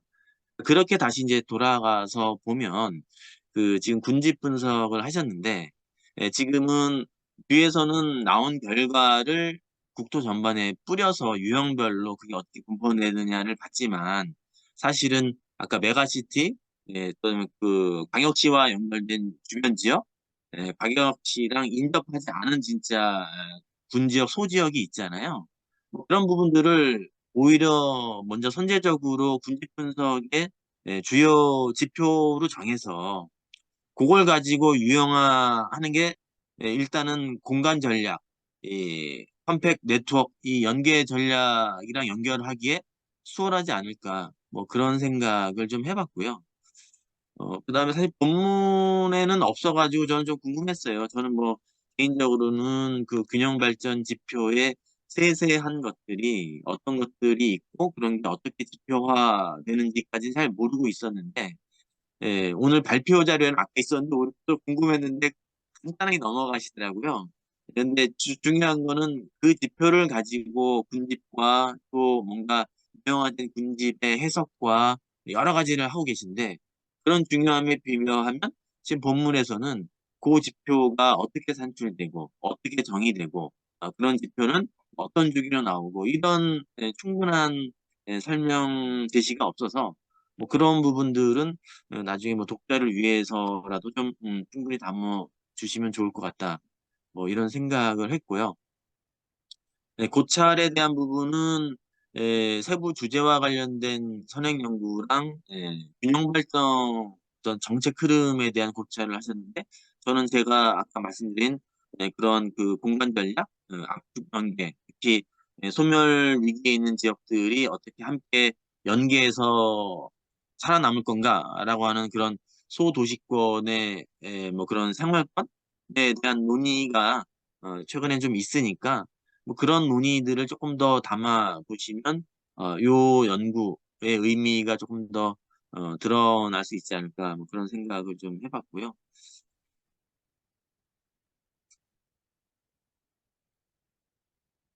최종적인 부분에서 뭐 그 지역 유형화된 결과 뭐 이런 것들이 어쨌든 그 화두나 제목에 나와 있는 생활권 연결이라고 하는 부분하고는 그 구체적으로 논리적으로 좀 연결은 안 되는 것 같아요. 장 교수님께서 그런 말씀 많이 주셨는데 뭐 그런 부분들을 앞으로 조금 보완 진행하실 때 충분히 좀 하시면 좋겠고 제가 아까 저기 권영호 선생님 논문에도 그런 말씀을 드렸는데 사실 우리 그 김동민 선생님 논문도 그 어떤 수준값을 가지고 분석을 들어가는 것이 아니라 균형 발전 지표, 그 지표를 다시 뭐 이렇게 디스코와 같은 그 개념으로 지표화해서 분석을 하다 보니까 이 도출된 결과를 해석하고 다시 시사점, 뭔가 정책적인 걸로 연결하려고 하면 뭐 그런 지표나 디스코아 값들은 다 추상적인 거잖아요.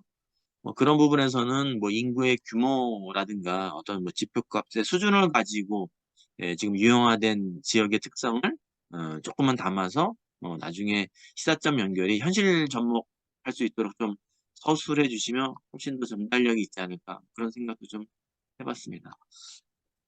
김동민 선생님 두 번째 발표였고요. 뭐 혹시 우리 저기 두 분 토론자 이제 뭐 또 제가 드렸던 의견과 관련해서 뭐 리스폰스나 뭐 마무리 발언 하실 거 있으시면 김동민 선생님 또 의견 주시면 좋을 것 같습니다. 네, 혹시 일단은 혹시 그 전에 플로우 질문 좀 해도 괜찮을까요? 네네. 구한민 선생님, 네, 네네. 질- 연세대학교 구한민입니다. 네, 네, 한, 그, 얘기를 조금 하고 싶은데, 이제 첫 번째는, 이게 군집 분석을 하시면서, 와일드 메서드를 이용을 하셨는데, 그게 지금 보니까 이 군집들 사이에 그 숫자들이 많이 차이가 나서 이 평균 연결법으로 이용을 하시는 게 조금 더 합리적인 결과를 내지 않을까 이런 생각을 했고요. 그리고 두 번째는 아까 그 다른 교수님들도 얘기를 하셨는데 지금 이 공간적인 그 링키지를 고려를 하지 않다 보니까 예를 들어서 지금 유형으로 봤을 때 파주랑 구미가 같은 유형으로 묶이는 조금 어 상식적이진 않은 그런 결과가 나왔거든요. 그래서 이 필연적으로 공간 단위의 분석을 하면 이 스피ル오버 이펙트 같은 것들이 있기 때문에 뭐 가장 좋은 거는 이 공간 분석을 하시는 거지만 뭐 군집 분석을 하신다 그러면 최소한 XY 좌표라도 넣어서 분석을 하시는 게 조금 더 좋은 결과를 도출을 하지 않을까 이런 생각이 들고 그리고 세 번째로는 이제 생활권에 대한 얘기를 하셨는데 생활권에 대한 얘기를 하면서 중소도시에 대한 분석을 하다 보니까 지금 이 분석에서 사실 광역시들이 다 빠져 있어요. 근데 저도 이제 지방에 살다가 올라온 사람으로서 이제 얘기를 하자면 광역시가 사실 생활권의 가장 중심적인 부분이 되는 거거든요. 예를 들어서 이제 경남, 부산시 주변에 사는 사람들, 김해 이런 데 사는 사람들은 이 생활권의 중심이 사실 그 중소도시끼리 링키지 되는 게 아니라 부산시를 거점으로 연결이 되는 거기 때문에 이 광역시를 제외를 하고 중소도시의 생활권을 논의를 한다는 게 조금 이 무리가 있는 게 아닌가 이 부분을 고려를 하시면 좋을 것 같고 그리고 네 번째로 봤을 때 이 상관관계에 대한 분석을 하셨는데 아까 다른 교수님께서도 얘기를 하셨지만 이 종속 변수에 대해서는 상관관계에 이게 시그니피컨스가 뜨는 것들이 많은데 보면 그 첫 번째 컬럼 오른쪽이 사실 더 중요한 거거든요. 근데 상관관계가 지금 독립 변수들 군집 분석을 한 변수들 간에도 상관관계가 굉장히 높은 수준으로 뜨고 있어서 이게 서로의 관계가 통제되지 않은 상태에서 이 상관관계를 가지고 군집 분석을 하는 게 얼마나 큰 의미가 있을 것이냐 이 부분에 대해서도 좀 고민을 하셔야 될 것 같고 마지막으로 결론 도출에 있어서는 사실상 제일 별이 많이 뜬 산업이나 일자리에 대해서 얘기를 안 하시고 교통에 대해서만 중점적으로 얘기를 해주셨는데 나중에 이제 이 서로의 상관관계가 이게 서로의 영향이 통제되고 난 이후에 그리고 스피로버 이펙트가 통제되고 난 이후에 가장 영향이 큰 그런 변수들을 위주로 좀 리포트를 해주시는 게 조금 더 플러저블한 결과를 도출하지 않을까 이런 생각이 들었습니다. 네, 이상으로 네, 마치겠습니다. 네, 모든 코멘트 다 감사합니다. 네, 김동민 선생님 뭐 특별히 추가적인 말씀은 안 하시고 마무리 하실까요? 제가 이제 좀 강하게 주장하고 싶은 게 있어서 제목이랑 분석 내용이랑 그다음에 결론 부분에 조금 어폐가 많은 것 같았는데 그 부분들을 지적을 해주셔가지고 향후에 이제 보완해서 논문도 한번 투고해 보도록 하겠습니다. 감사합니다. 네, 수고 많으셨습니다. 그럼 두 분 교수님 토론과 또 우리 플로어에서 고하민 선생님 좋은 코멘트 감사하고요. 그러면 오래 기다리셨네요. 세 번째 마지막 발표네요. 김서영 선생님, 수도권 광역 급행철도가 역세권 아파트 가격에 미치는 영향 발표 부탁드리겠습니다. 네, 안녕하세요. 수도권 광역 급행철도가 역세권 아파트 가격에 미치는 영향에 대해서 발표하게 된 연세대학교 김서영입니다. 목차입니다. 서론입니다. 먼저 수도권 지역 균형 발전을 이루기 위해서 2040 수도권 광역 도시 계획이 제시되었는데요. 해당 계획은 서울, 인천, 수원, 의정부 등 광역 거점 도시의 기능 연계를 통한 대도시권 구축에 방점을 두고 있습니다. 따라서 각 경제권을 통합적으로 연결하고 거점 중심 전략을 통해서 직접 경제 시너지를 극대화하고자 하였습니다. 해당 계획의 핵심 전략으로서 수도권 광역 급행철도인 GTX가 주목을 받고 있는데요.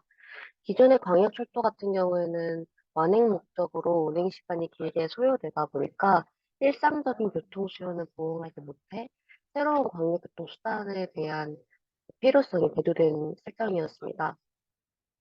해당 GTX 사업이 광역 거점 전략과 함께 병행됨에 따라서 다양한 사회경제적 파급 효과가 창출될 것으로 보이는데, 특히 광역철도는 일반적으로 생활권의 광역적 확대와 역세권 복합 개발을 선도해서 역세권의 상업적 이용을 촉진하고 인근 아파트 가격 상승에 기여를 합니다. 특히 또 교통 성과뿐 아니라 기존 철도보다 더 높은 수준의 도시공간적 경제 발전을 도모함에 따라 광역 거점 자체의 성장을 유도할 것으로 보입니다. 이처럼 GTX는 다양한 파급 효과를 유발할 것으로 보임에도 불구하고 실증적인 연구는 부족한데요. 기존의 연구는 GTX-A 노선의 정책 효과만을 다루었는데 공간적 속성을 다루지 않아서 인과관계가 명확하게 도출되지 않았습니다. 또한 수도권 균형 발전의 핵심인 경기 남북부 불균형 해소를 제고한 연구, 즉 개발이 저조했던 경기 북부 지역의 파급력을 확인할 수 있는 연구가 부재한 실정이었습니다. 따라서 본 연구는 GTX 사업의 현 추진 단계에 맞춰서 광역 급행철도의 계획 발표가 경기 북부 지역 역세권 아파트 가격에 미치는 영향을 분석하고자 하였고요. 특히 부동산 가격과 수도권의 교통 인프라 확충과의 잠재적인 정책적 관점을 제공하고 역세권 부동산 가치 상승으로 이어지는 상대적인 영향력을 정량화하고자 하고 있습니다. 따라서 본 연구는 아파트 가격 추이를 광역적으로 분석하고 이중차분법으로 GTX 사업의 정책적 효과를 검토해서 기존 연구의 한계를 극복하고 엄밀성을 더하고자 하였습니다. 수도권 광역 급행철도에 대한 이론적 검토입니다. 먼저 GTX 사업은 수도권 균형 발전을 촉진하고 교통난 해소 및 도시간 역할을 분담할 것으로 기대되는 교통사업입니다. 현재 A, B, C 노선이 추진되고 있고 2035년을 목표로 기존 노선 연장 및 D, E, F 노선 신설까지 계획을 하고 있습니다. 경기도 내에 급증한 통근량에 대응해서 수도권 환승역을 고려한 주요 정거장을 직선으로 연결해 평균 속도를 100km/h 이상으로 끌어올려 서울로의 접근성 개선에 목적을 두고 있고요.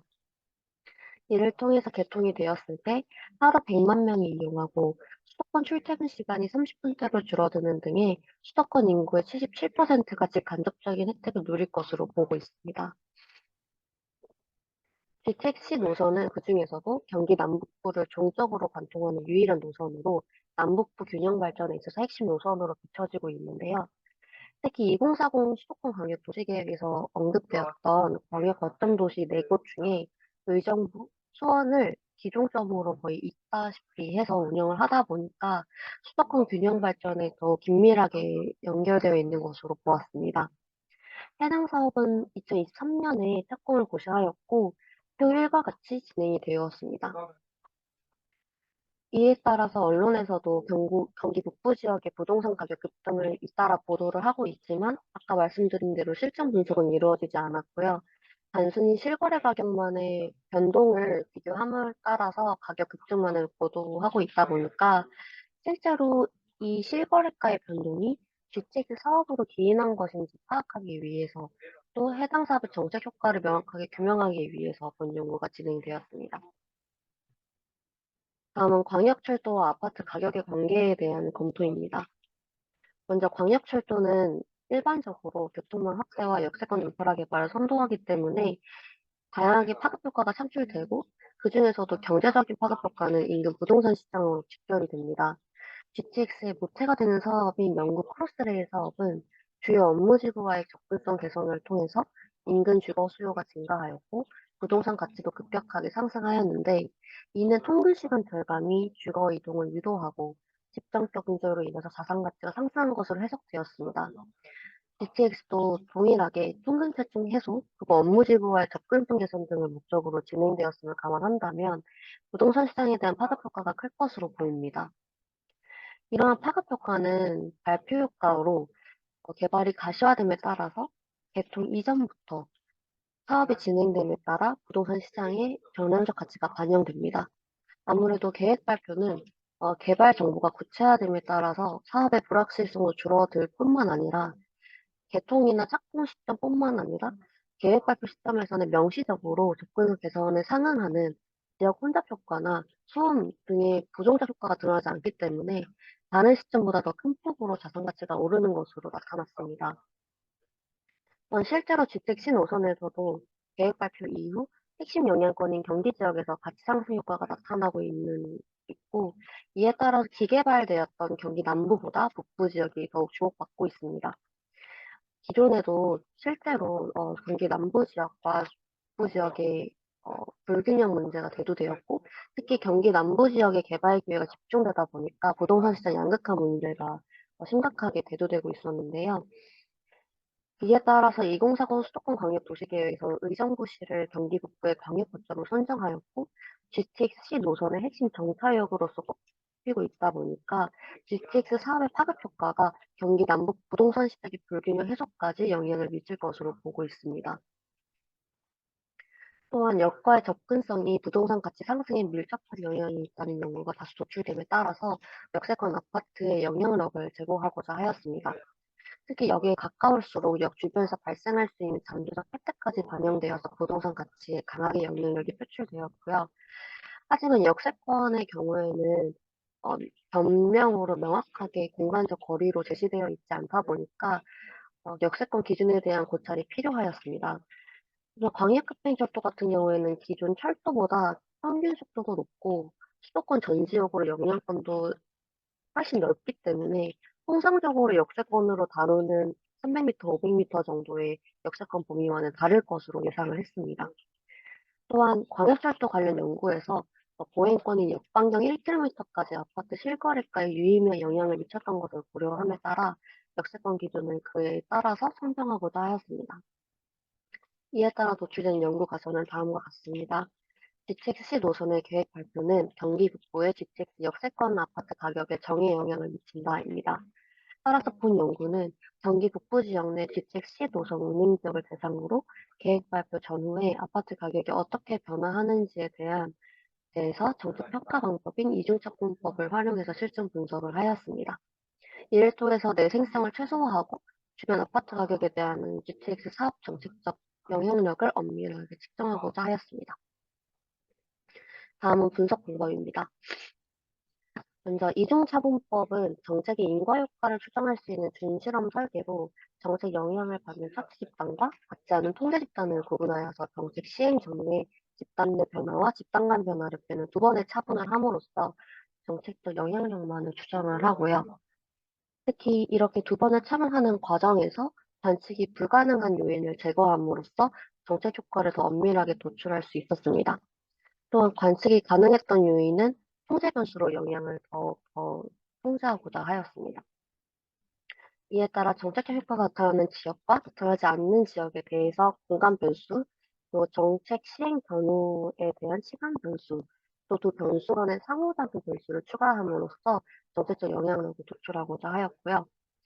이중차분법을 추정량이 합당하다고 해석하기에 앞서서 반드시 과정이 하나 지켜져야 되는 게 있는데 이게 평행추세 과정이라고 각 집단에서 시간에 의해 변한 요인은 차분만으로 확실하게 제거될 수가 없다 보니까 도출된 효과값이 오직 정책 효과만을 나타내는 것으로 해석하기 위한 과정이 있습니다.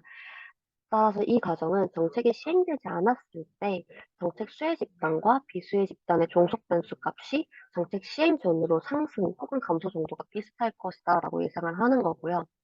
하지만 정책 시행 이후는 마찬가지로 이미 종속변수값의 정책 효과가 반영되어 있기 때문에 정책 도입되기 이전 시점에만 국한해서 간접적으로 검증하고자 하였습니다. 이에 따라 설정한 변수는 다음과 같은데요. 먼저 종속 변수는 단위 면적당 아파트 실거래가로 로그 변환을 수행을 하였습니다. 이에 따라서 독립 변수와의 영향계수 값을 비율 혹은 변화율로 해석이 가능하였고, 해당 역변환식을 활용해서 더 정확하게 해석하고자 하였습니다. 자료는 국토교통부 아파트 실거래가 시스템에서 제공하는 2019년부터 22년까지 아파트 실거래가를 사용하였고, 경기 변동과 주택시장 변화에 대한 영향을 고려하기 위해 2021년 6월 기준 아파트 매매 가격 지수로 고정을 하였습니다. 다음 핵심 설명 변수로 공간 변수, 시간 변수, 상호작용 변수인 교차 변수 세 가지가 있는데, 먼저 공간 변수 같은 경우는 주택의 신호선 중 경기 북부 지역에 속하는 덕정역 의정부역 대상으로 하였습니다. 차지 집단과 통제 집단은 역세권을 기준으로 역 반경 1km 이내를 차지 집단, 그리고 면적을 유사하게 잡아서요, 반경 1km부터 반경 1.5km까지를 통제 집단으로 설정을 하였습니다. 시간 변수는 정책 시행을 수도권 광역급변속도 신호선의 기본 계획 발표로 설정을 하였고, 이에 따른 세부 시점은 발표 날짜 2020년 12월 22일입니다. 그래서 2023년에 주택 신호선의 착공이 가시화되었다 보니까 착공 발표에 대한 기대감이 아파트 가격에 반영되었을 거라고 보아서 해당 연도를 제외하였습니다. 그렇기 때문에 계획 발표를 한 기준으로 2022년까지 2년, 그리고 동일한 기간을 비교하기 위해서 전에 2년 해서 앞뒤로 2년씩 해서 범위를 정한 것이고요. 교차 변수인 상호작용 변수는 주택 신호선 계획 발표에 대한 주택사업의 정책 효과를 의미하는 핵심 변수로서 통계적 유의성 여부와 부호를 통해서 영향력을 제공하였습니다. 우선 통제 변수는 앞서 진행했던 300년국 국찰과 맥락을 동일시해서 아파트 가격에 미치는 교란 변수를 통제하고자 선정을 하였고요. 이 중에서도 좀 더 유의미하게 봐야 될 것은 강남 접근성 변수인데, 이는 주택 사업 목적 중에서도 주요 업무지구와의 접근성 개선이 가장 높게 돋보이다 보니까 이를 고려하기 위해서 선정을 하였고요. 또한 지하철역 변수는 GTX가 운영하는 지하철역뿐만 아니라 의정부역 인근, 덕정역 인근에 있는 주거지 인근의 지하철역의 영향을 함께 반영하기 위해서 넣었고, 또 버스 정류장, 학교 등 최단 거리를 산출한 변수는 로그를 취해서 정규 분포를 형태로 변환하여 분석에 적용을 하였습니다. 다음은 실증 분석 결과입니다. 기술 통계량의 표 3과 4는 분석 변수들의 기술 통계량을 정리한 내용으로, 표 3은 차체 집단과 통제 집단의 차이를 보기 위해서 전체, 차체 집단, 통제 집단으로 3개의 그룹으로 나누어 분석을 하였고요. 표 4는 GTX 역세권 여부, 계획 발표 여부에 따른 빈도 분석을 진행을 하였습니다. 그리고 요구 변환을 하였던 변수들은 원래 단위를 기준으로 기술을 하였습니다. 먼저 표 3에서 나타났던 부분 중에서 가장 좀 봐야 할 부분만 뽑아서 표에 넣었는데, 종속 변수 같은 경우에는 단위 면적당 실거래가가 전체 평균 360만 원 정도로 나왔고, 평균보다 첫째 집단은 낮게, 통계 집단은 높게 나타났습니다. 이는 다른 지하철역의 역세권에 대한 영향이 존재하다 보니까 통계 집단에서도 아파트 가격이 높게 나타난 것으로 해석이 되었고요. 또 독립 변수 대부분이 차체 집단과 통계 집단이 유사하게 나타났는데, 강남 접근성은 통제 집단이 좀 더 가깝게 나타났습니다. 이는 각 아파트 단지별로 주위리 중심까지 직선거리로 구축하여 나타났다 보니까 그렇게 나타난 것으로 파악이 되었습니다. 그리고 핵심 설명 변수의 빈도 분석을 시행했을 때, GTX 역세권에 속하지 않은 아파트의 거래량이 계획 발표 시점과는 관계없이 GTX 역세권에 속하는 아파트보다 높게 나타났고요. 또한 GTX 역세권 여부와 별개로 계획 발표 이후 거래량이 줄어들었고, 역세권 내부에 있을 경우에 더 크게 감소한 것으로 나타났습니다.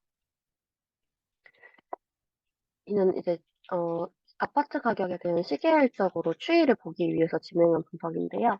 먼저 계획 발표 시점을 기준으로 아파트 가격이 발표 후에 상승을 하였고, 특히 2020년, 21년 구간에 약 64%가 오른 것으로 나타났습니다. 하지만 이는 마찬가지로 GTX 역세권 여부와 관계없이 상승을 해서 GTX 역세권의 영향력을 확인하기가 어려웠고요. 또한 계획 발표 전후의 변화를 명확하게 판단할 수 없어서 잔차 그래프를 살펴보았습니다. 이는 이중차분법으로 도출했던 표준화 잔차 추이인데요. 계획 발표 이전에는 전체적으로 큰 변화 없이 마이너스 1 정도 기준으로 큰 변화 없이 일정하게 나타났는데 계획 발표 직후에 아파트 가격에 대한 변동성이 강하게 나타나고 있고요. 그중에서도 GTX 역세권 아파트의 가격이 더욱 탄력적으로 반응하는 것으로 나타났습니다. 이를 통해서 계획 발표의 역세권 여부가 아파트 가격에 미치는 영향을 인과관계적으로 명확하게 판단하기는 어려웠지만 계획 발표와 GTX 역세권 여부에 따라서 영향력이 달라짐을 간접적으로 확인할 수 있었습니다. 다음은 이중차분법 분석을 진행하기에 앞서서 수행한 평행추세 과정 검정 과정입니다. 먼저 보시다시피 첫째 집단과 통째 집단의 아파트 가격 변화 추이가 평행하다는 과정을 간접적으로 검증하기 위해서 그림 6에서 어나운스먼트를 이전을 시점으로 계획발표 이전 시점을 봤을 때 모든 회계 개수 값이 0에 근접해 있었고 95% 신뢰 구간이 0선을 포함하고 있었습니다.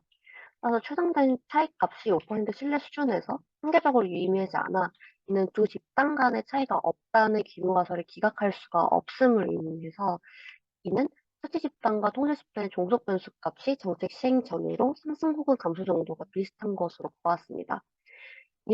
이렇게 되었을 때 도출된 DI 추정량 그래프가 오른쪽 그림 7에 나타나서 그 차이값만큼 DI 출당량으로 예상이 되는 것이고요. 따라서 정책 시행 이전 전 첫째 집단과 통째 집단의 변화량이 상행 추세 과정을 만족하는 것으로 보고 이중차분법을 시행을 하였습니다. 이중차분 분석을 하였을 때 설명 변수 모두 핵심 설명 변수 모두가 통계적으로 유의미하게 나타남에 따라 상호작용함으로써 공간 변수와 시간 변수가 가격에 영향을 미친다고 볼 수 있었고요. 또 계획 발표 전후 GTX 역세권 여부에 따른 아파트 가격 차이를 비교했을 때 계획 발표 전에는 역세권 아파트 가격이 속하지 않은 아파트보다 2%, 발표 이후에는 대략 10% 정도가 더 높게 나타났습니다. 또한 GTX 역세권 여부에 따른 계획 발표 전후 아파트 가격 차이를 비교했을 때 역세권에 속한 아파트 가격이 계획 발표 전보다 후에 약 41%, 역세권 아파트가 아닌 경우에는 대략 30% 정도가 높아졌음을 의미합니다. 그래서 핵심적인 교차 변수의 개수는 0.082 정도로 이는 계획 발표로 나타난 역세권 아파트 가격의 차이가 역세권이 아닌 아파트 가격의 차이보다 대략 8.5% 정도 더 큰 것을 의미합니다. 따라서 계획 발표에 대한 영향력이 GTX 역세권 아파트에서 더 크게 나타나는 것을 알 수 있었습니다. 다음은 결론입니다. 우선 GTX 사업으로 수도권 균형 발전까지 기대됨에 따라서 사업의 사회경제적 파급 효과를 극대화할 정책의 필요성이 대두되었습니다.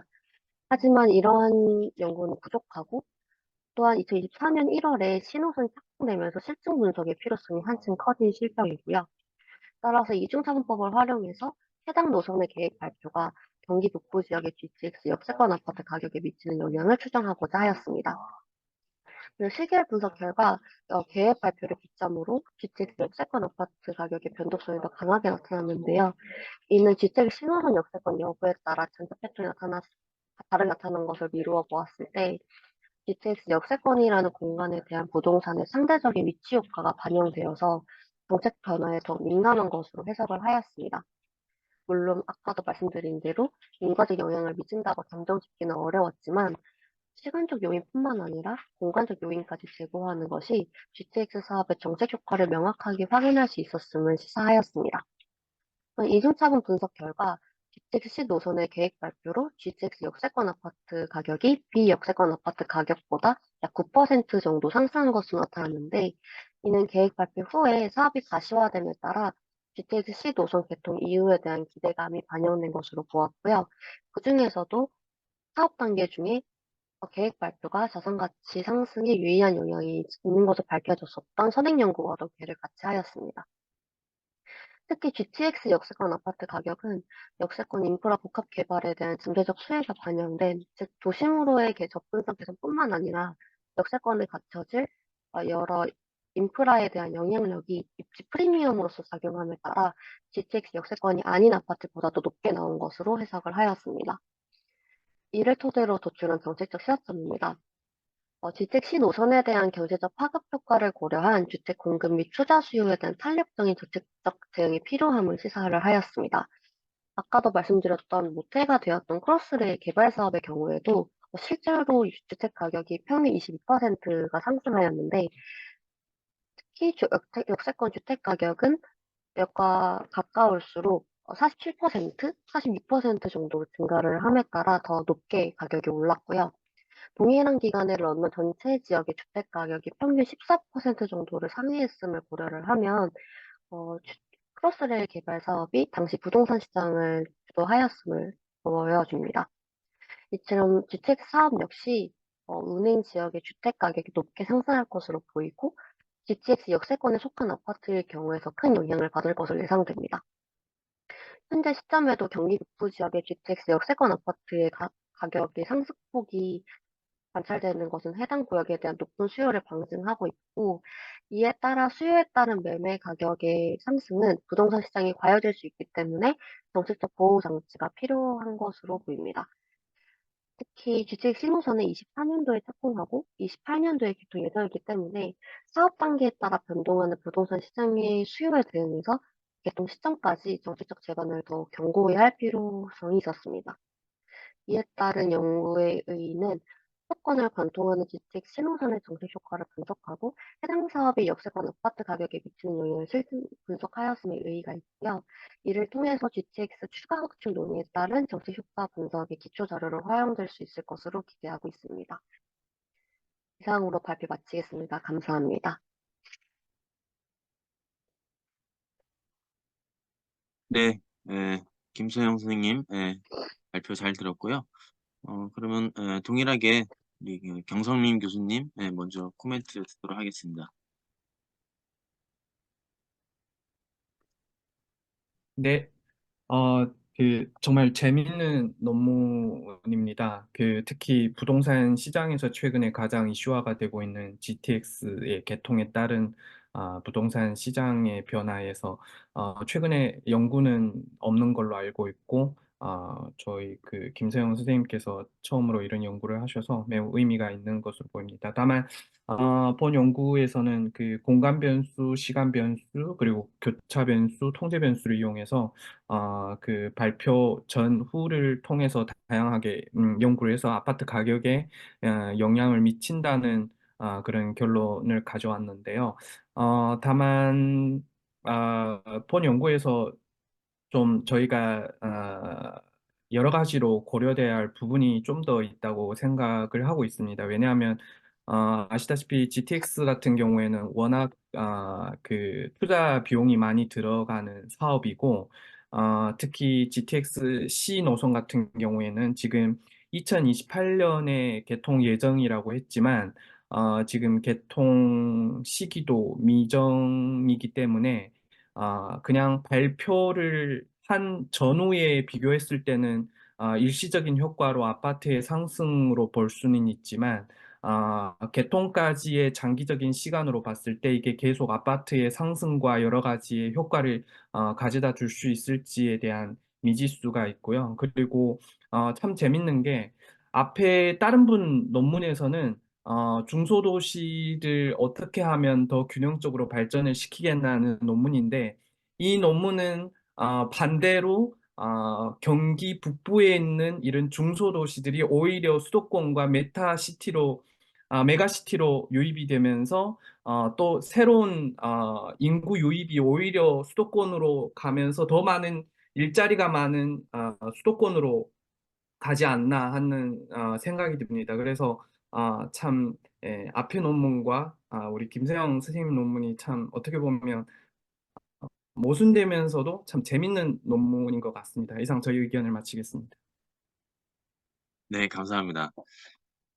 장성만 교수님도 코멘트 부탁드립니다. 네, 저도 재밌게 봤습니다. 재밌게 보고, 일단은 좀 준비한 내용들이 있는데, 일단 방금 전에 말씀하셨던 내용하고 갑자기 말씀을 해주셔서, 경 교수님이 말씀하셔서 이게 이 지역 균형 발전이라는 게 항상 자기 입장인 것 같습니다. 일단 제가 수도권에 예를 들어서 저 동탄에 오래 살았는데 동탄에 살 때는 자기 화성이 또 최근에 100만 도시 됐다고 하는데 자기네들의 인구 유입이 지역의 균형 발전이다라고 보는 입장이 있는 것 같고요. 왜냐하면 서울에 비해서는 균형 발전이니까요. 또 지역에서는 수도권을 다 같이 묶어서 하나의 그룹으로 보고 그리고 지역의 다른 지방의 균형 발전을 또 균형 발전이라고 이야기를 하는 그런 넌센스가 되게 재밌는 것 같습니다. 자기네들 입장에서 보는 입장에서 그런 부분이 좀 생각이 났습니다. 네, 일단 저도 좀 말씀을 드리면은 사실은 GTX하고 당장 이제 뭐 구글 스칼라나 이런 데서 검색을 해보고 저도 예전에 본 논문이 있어서 생각이 좀 나는데 GTX가 아파트 가격에 상승에 영향을 미친다라는 이러한 그 주제의식을 가지고 했었던 연구들이 몇 개 있었습니다. 아까 전에 김 선생님께서 말씀하셨던 GTS A 노선을 가지고 했었던 부분도 있는데 여기에서 말씀하신 거는 경기 남북부의 불균형을 되게 키워드로 저는 제시하셨다고 생각을 했습니다. 경기 남북부가 특히 불균형하다. 남부 쪽은 뭐 동탄이며 뭐 성남이며 뭐 엄청 많이 발전했는데 북부 쪽은 그렇지 않으니까 이 C 노선이 어떻게 보면은 GTX에서 경기도의 불균형을 해소할 수 있는 핵심 노선이다. 그러니까 이 C 노선의 효과를 아직 보지 못해서 이런 부분을 봐야 된다라고 저는 인식을 했습니다. 그래서 사실 논문을 봤는데 분석 결과를 봤을 때 제가 약간 아쉬웠던 부분은 그래서 C 노선에 있는 의정부하고 덕정역이었나요? 여기 이름 하나가 네. 네, 덕정역 맞죠? 덕정역에 아파트 가격이 오른 겁니다. 그러면은 이게 불균형을 해소하는 건가? 라는 의문이 나중에 들었어요. 무슨 얘기냐면은 이것이 불균형을 해소하는 이런 전체적인 연구 목적이나 아니면 배경에서는 균형 발전을 되게 키워드를 내세우고 계십니다. 근데 하지만 분석 결과는 아파트 GTX 노선이 개통이 되는 두 가지 역을 봤더니 주변에 아파트 가격이 올라요라는 부분으로 저는 해석이 됐거든요. 오르겠죠. 오를 겁니다. 당연히 안 오를 수가 없겠죠. 근데 그것이 과연 균형 발전에 어느 정도로 다가갔나? 예를 들어서 경기 남부에는 요만큼 올랐는데 경기 북부는 이만큼 올랐어. 그렇게 되면 약간의 이제 이런 얘기가 해줄 수가 있겠죠. 경기 남부에는 워낙 높아 있어가지고 거기에서는 올라가는 폭이 낮았는데 경기 북부는 이만큼 올랐으니까 이것들의 측면에서 봤을 때는 균형 발전을 할 수 있지 않나? 라는 이야기로 좀 해석이 되면은 조금 더 균형 발전이라고 앞에 내세웠던 배경이나 그다음에 계속 이야기하시거든요. 이 신호선에 대해서 이야기를 하시는데 그 부분에 대해서 약간의 좀 서포터가 되지 않을까라는 생각이 좀 가장 먼저 좀 들었고요. 두 번째는 영국 가설이 제 개인적인 생각으로는 너무 당연한 영국 가설이라고 좀 생각이 들었습니다. 제가 갖고 있는 페이지에는 11페이지였는데 당연히 GTS 신호선의 계획 발표는 경기 북부의 GTS 아파트 가격에 정의 영향을 미친다. 네, 미칠 것 같아요. 사실은 A 노선도 미칠 것 같고, 또 D 노선, E 노선이 있어도 미칠 것 같습니다. 근데 조금 더 구체적인 연구 가설이었으면 어땠을까라는 생각이 좀 들었습니다. 그래서 좀 더 구체적으로 진짜로 궁금한 사항, 내가 진짜 이건 해봐야지 알 수 있는 이러한 연구 가설이면은 조금 더 독자의 관심을 좀 더 끌지 않을까라는 생각이 좀 들었습니다. 그리고 뒤에 내용을 보면은 저는 개인적으로 제가 보고 있는 14페이지인데 그 잠시만요. 어디 제가 통제 집단을 사실은 좀 잘 정해야 된다고 저는 생각을 하거든요. 통제 집단을 잘 설정을 하지 않으면은 이게 진짜 GTS 때문인지 아니면은 다른 이유 때문인지를 사실 알기가 어려운 이러한 상황입니다. 그래서 지금 지도상에서 이렇게 보여주고 계시거든요. 덕정역과 의정부 이렇게 있는데 거기 주변에 예를 들어서 면적을 비슷하게 한다고 말씀하셨죠. 면적 반경 1km, 그다음에 1.5km 해가지고 면적 비슷하게 했다라고 하셨는데 이것이 과연 통제 집단으로 합당한가라는 생각이 들었습니다. 왜 그런 얘기를 들었냐면은 제가 갖고 있는 19페이지에 이제 그 내용 분석 결과에 보시면은 이제 통제 집단과의 차이를 보여주고 있는 표준화 잔차 추이 보여주고 여기 잔차 추이 보여주고 있는 거 이건 이 부분에서 이야기를 해줄 수 있습니다. 통제 집단과 그 다음에 어떠한 이야기냐면요. 여기에서 지금 말씀하셨던 내가 관심 있는 지역과 그다음에 통제 집단이 서로 좀 다르더라. 그래서 이 역세권이라는 것, GTX 계통이라는 것이 이렇게 가격 차이에 크게 좀 영향을 미치는 이런 요소일 수 있을 것이다라는 것이 표준화 잔체 때문에 이야기를 할 수 있거든요. 근데 과연 이게 통제 집단이 잘 구성이 되어 있으면 당연히 그런 얘기를 할 수 있을 것 같은데, 아쉽게도 이 GTX가 발표가 됐을 때 아파트 가격이 갑자기 막 올랐어요. 그것 때문이 아니었던 거죠. 그것 때문이 아니라 그냥 전체적으로 아파트 가격이 막 올랐습니다. 그때. 그러면은 이 가격이 올랐을 때 혹시라도 GTX가 아니라 역세권이라는 요소라는 것이 이 아파트의 가격의 변화에 크게 영향을 미칠 수도 있지 않을까라는 생각이 좀 들었습니다. 이것은 사실 통제 변수가 잘 정리가 되어 있으면은 그러한 의문이 안 될 수 있겠죠.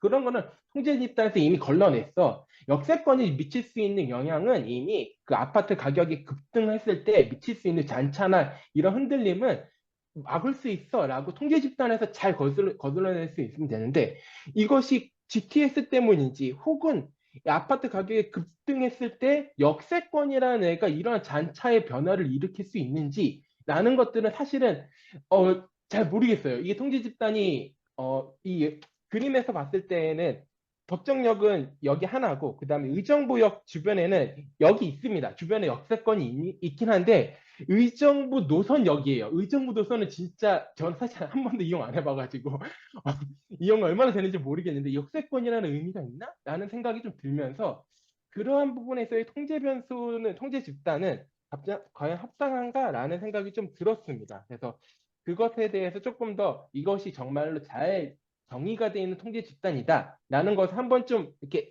짚고 넘어가 주시면은 저 같은 의문을 품는 사람이 조금 더 해결을 할 수 있지 않나 생각이 좀 들었고요. 마지막으로 잠시만요. 제가 썼던 부분에서 마지막에 이중차 분석했었던 부분인데, 예, 비슷한 이야기네요. 그래서 이중차 분석으로 이야기했던 것이 결국 결과 발표에 의해서 영향력이 역세권 아파트 가격에서 더 크게 나타난다는 것을 알 수 있다라는 것이 이중차 분석의 분석 결과였습니다. 근데 이것이 과연 연구의 처음에 배경과 목적에서 이야기했었던 경기 남부와 북부의 균형 발전으로는 조금 해석을 끌고 가기는 조금 어렵지 않을까라는 생각이 좀 마지막에 좀 들었었습니다. 네, 이상입니다.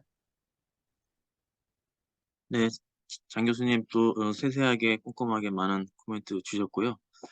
네, 뭐 저도 몇 가지만 그냥 말씀드리면, 일단 그 경 교수님이 맨 처음에 주신 화두가 사실 좀 큰 얘기죠. 네, 저희 지역개발학회에 또 공교롭게 오늘 뭐 지역 소멸이나 뭐 이런 쪽 이야기를 하고 있는데, 네, 수도권 내에서의 뭐 균형 발전을 이야기하고 있지만 수도권과 비수도권 바라보면 사실 뭐 수도권이 뭐 1시간 30분 생활권으로 정말 좁혀지는 것이, 어떤 노력을 하더라도 비수도권의 지금 그런 위기 극복을 어렵게 하는 것 같은데, 네, 뭐 그거는 뭐 꼭 이 논문을 떠나서 지금 쉽지 않은 국가적인 과제인 것 같고요. 저는 개인적으로 이 연구의 구성, 분석 방법론, 또 실증한 내용의 어떤 뭐 여러 가지 구체적인 깊이, 이게 굉장히 완성도가 높다고 생각하는데, 뭐 그런 부분에서는 오히려 뭐 그 일장에 좀 앞서 장 교수님 지적하신 그 균형 발전, 수도권 균형 발전, 뭐 그런 쪽으로 그 연구의 배경이나 화두를 던지기보다는 그냥 미시적이고 부동산적인 어떤 포커싱한 연구로 출발을 해서 그 실증 분석 결과를 귀결하고 시사점 얘기하시면 뭐 이러한 좀 뭐 논란에서는 좀 벗어날 수도 있을 것 같고 훨씬 더 뭐 탄탄하지 않을까 싶고요. 뭐 부동산 쪽 연구에서는 뭐 이 자체로도 되게 의미가 있을 것 같아요. 뭐 그러면 연구 가설 뭐 이런 것도 음, 사례 지역이 다르니까 뭐 직접적으로 비교할 수는 없을 것 같아요. 뭐 그럼에도 불구하고 어쨌든 뭐 시장에서 얘기할 때도 뭐 A 노선과 B 노선, C 노선에 대한 어떻든 뭐 부동산 관점에서의 어쨌든 뭐 그런 가격 기대감, 뭐 자산 가치의 어떤 기대감 이런 게 다르잖아요. 그러니까 그런 것들이 좀 어떻게 달라질까? 내지는 뭐 GTX 급행이잖아요. 뭐 기존에 이제 그냥 광역 철도도 있고 뭐 일반 도시 철도도 있고 한데 예, 진짜 광역 급행으로 이런 개발 계획, 개발 호재가 있을 때에 어쨌든 이렇게 분석으로 나타나는 실거래가로 포착된 그런 그 기대감 수준이 예, 다른가? 예, 그러니까 뭐 샘플이 다르고 지역이 다르니까 직접 비교는 안 되겠지만 뭐 그럼에도 불구하고 결과로서의 뭐 시사점은 이야기해 볼 수 있을 것 같다는 좀 생각이 들었고요.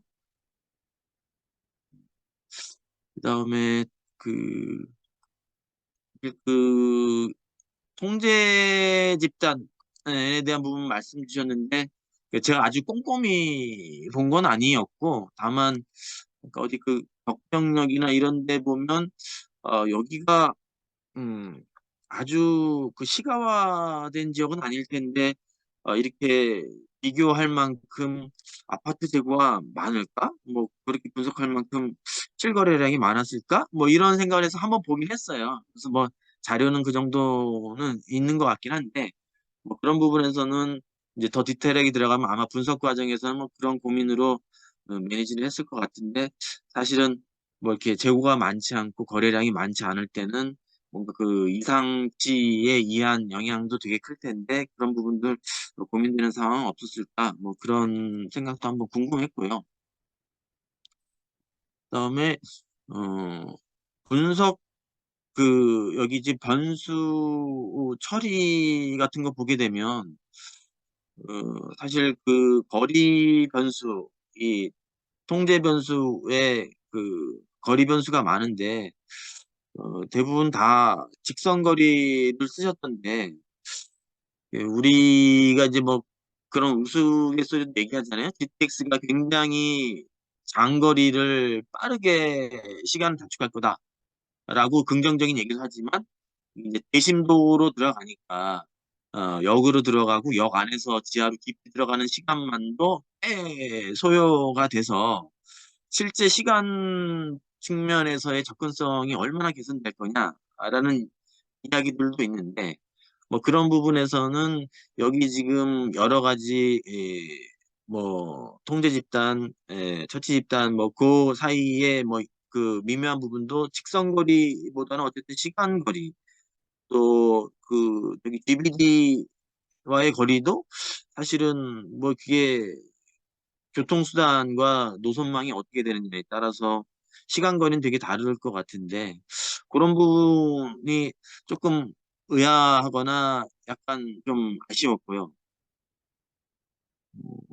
그 다음에 분석된 결과 이제 뭐 여러 가지 뭐 볼 수 있겠지만 일단 그 우리가 이 이중차분법으로 애초에 관심 변수에 대해서 이야기하려면 나머지 세대나 단지 특성으로 통제하고자 했던 부분들이 어쨌든 좀 음, 합리적이고 우리가 시장에 대해서 이 가격 요인에 대해서 직관이나 일반적으로 생각하는 부분하고는 좀 부합해야 될 것 같은데 그 분석 결과 보게 되면 뭐 이런 세대 특성의 화장실 수, 단지 특성의 뭐 세대 수, 아니면 뭐 버스 정류장, 뭐 초등학교 이런 것들 좀 부호를 보게 되면 우리가 일반적으로 기대하게 되는 부호 방향하고 좀 다르지 않나 뭐 이런 생각을 했거든요.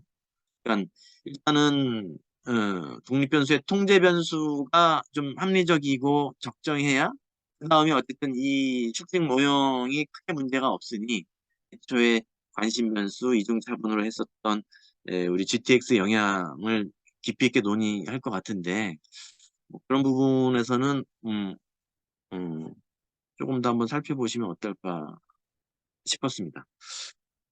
예, 시간이 뭐 어느 정도 돼서 예, 그럼 또 두 분의 코멘트와 뭐 저도 조금 뭐 의견 드렸는데 우리 김서영 선생님 의견 내지는 뭐 마무리 발언 있으시면 부탁드리겠습니다.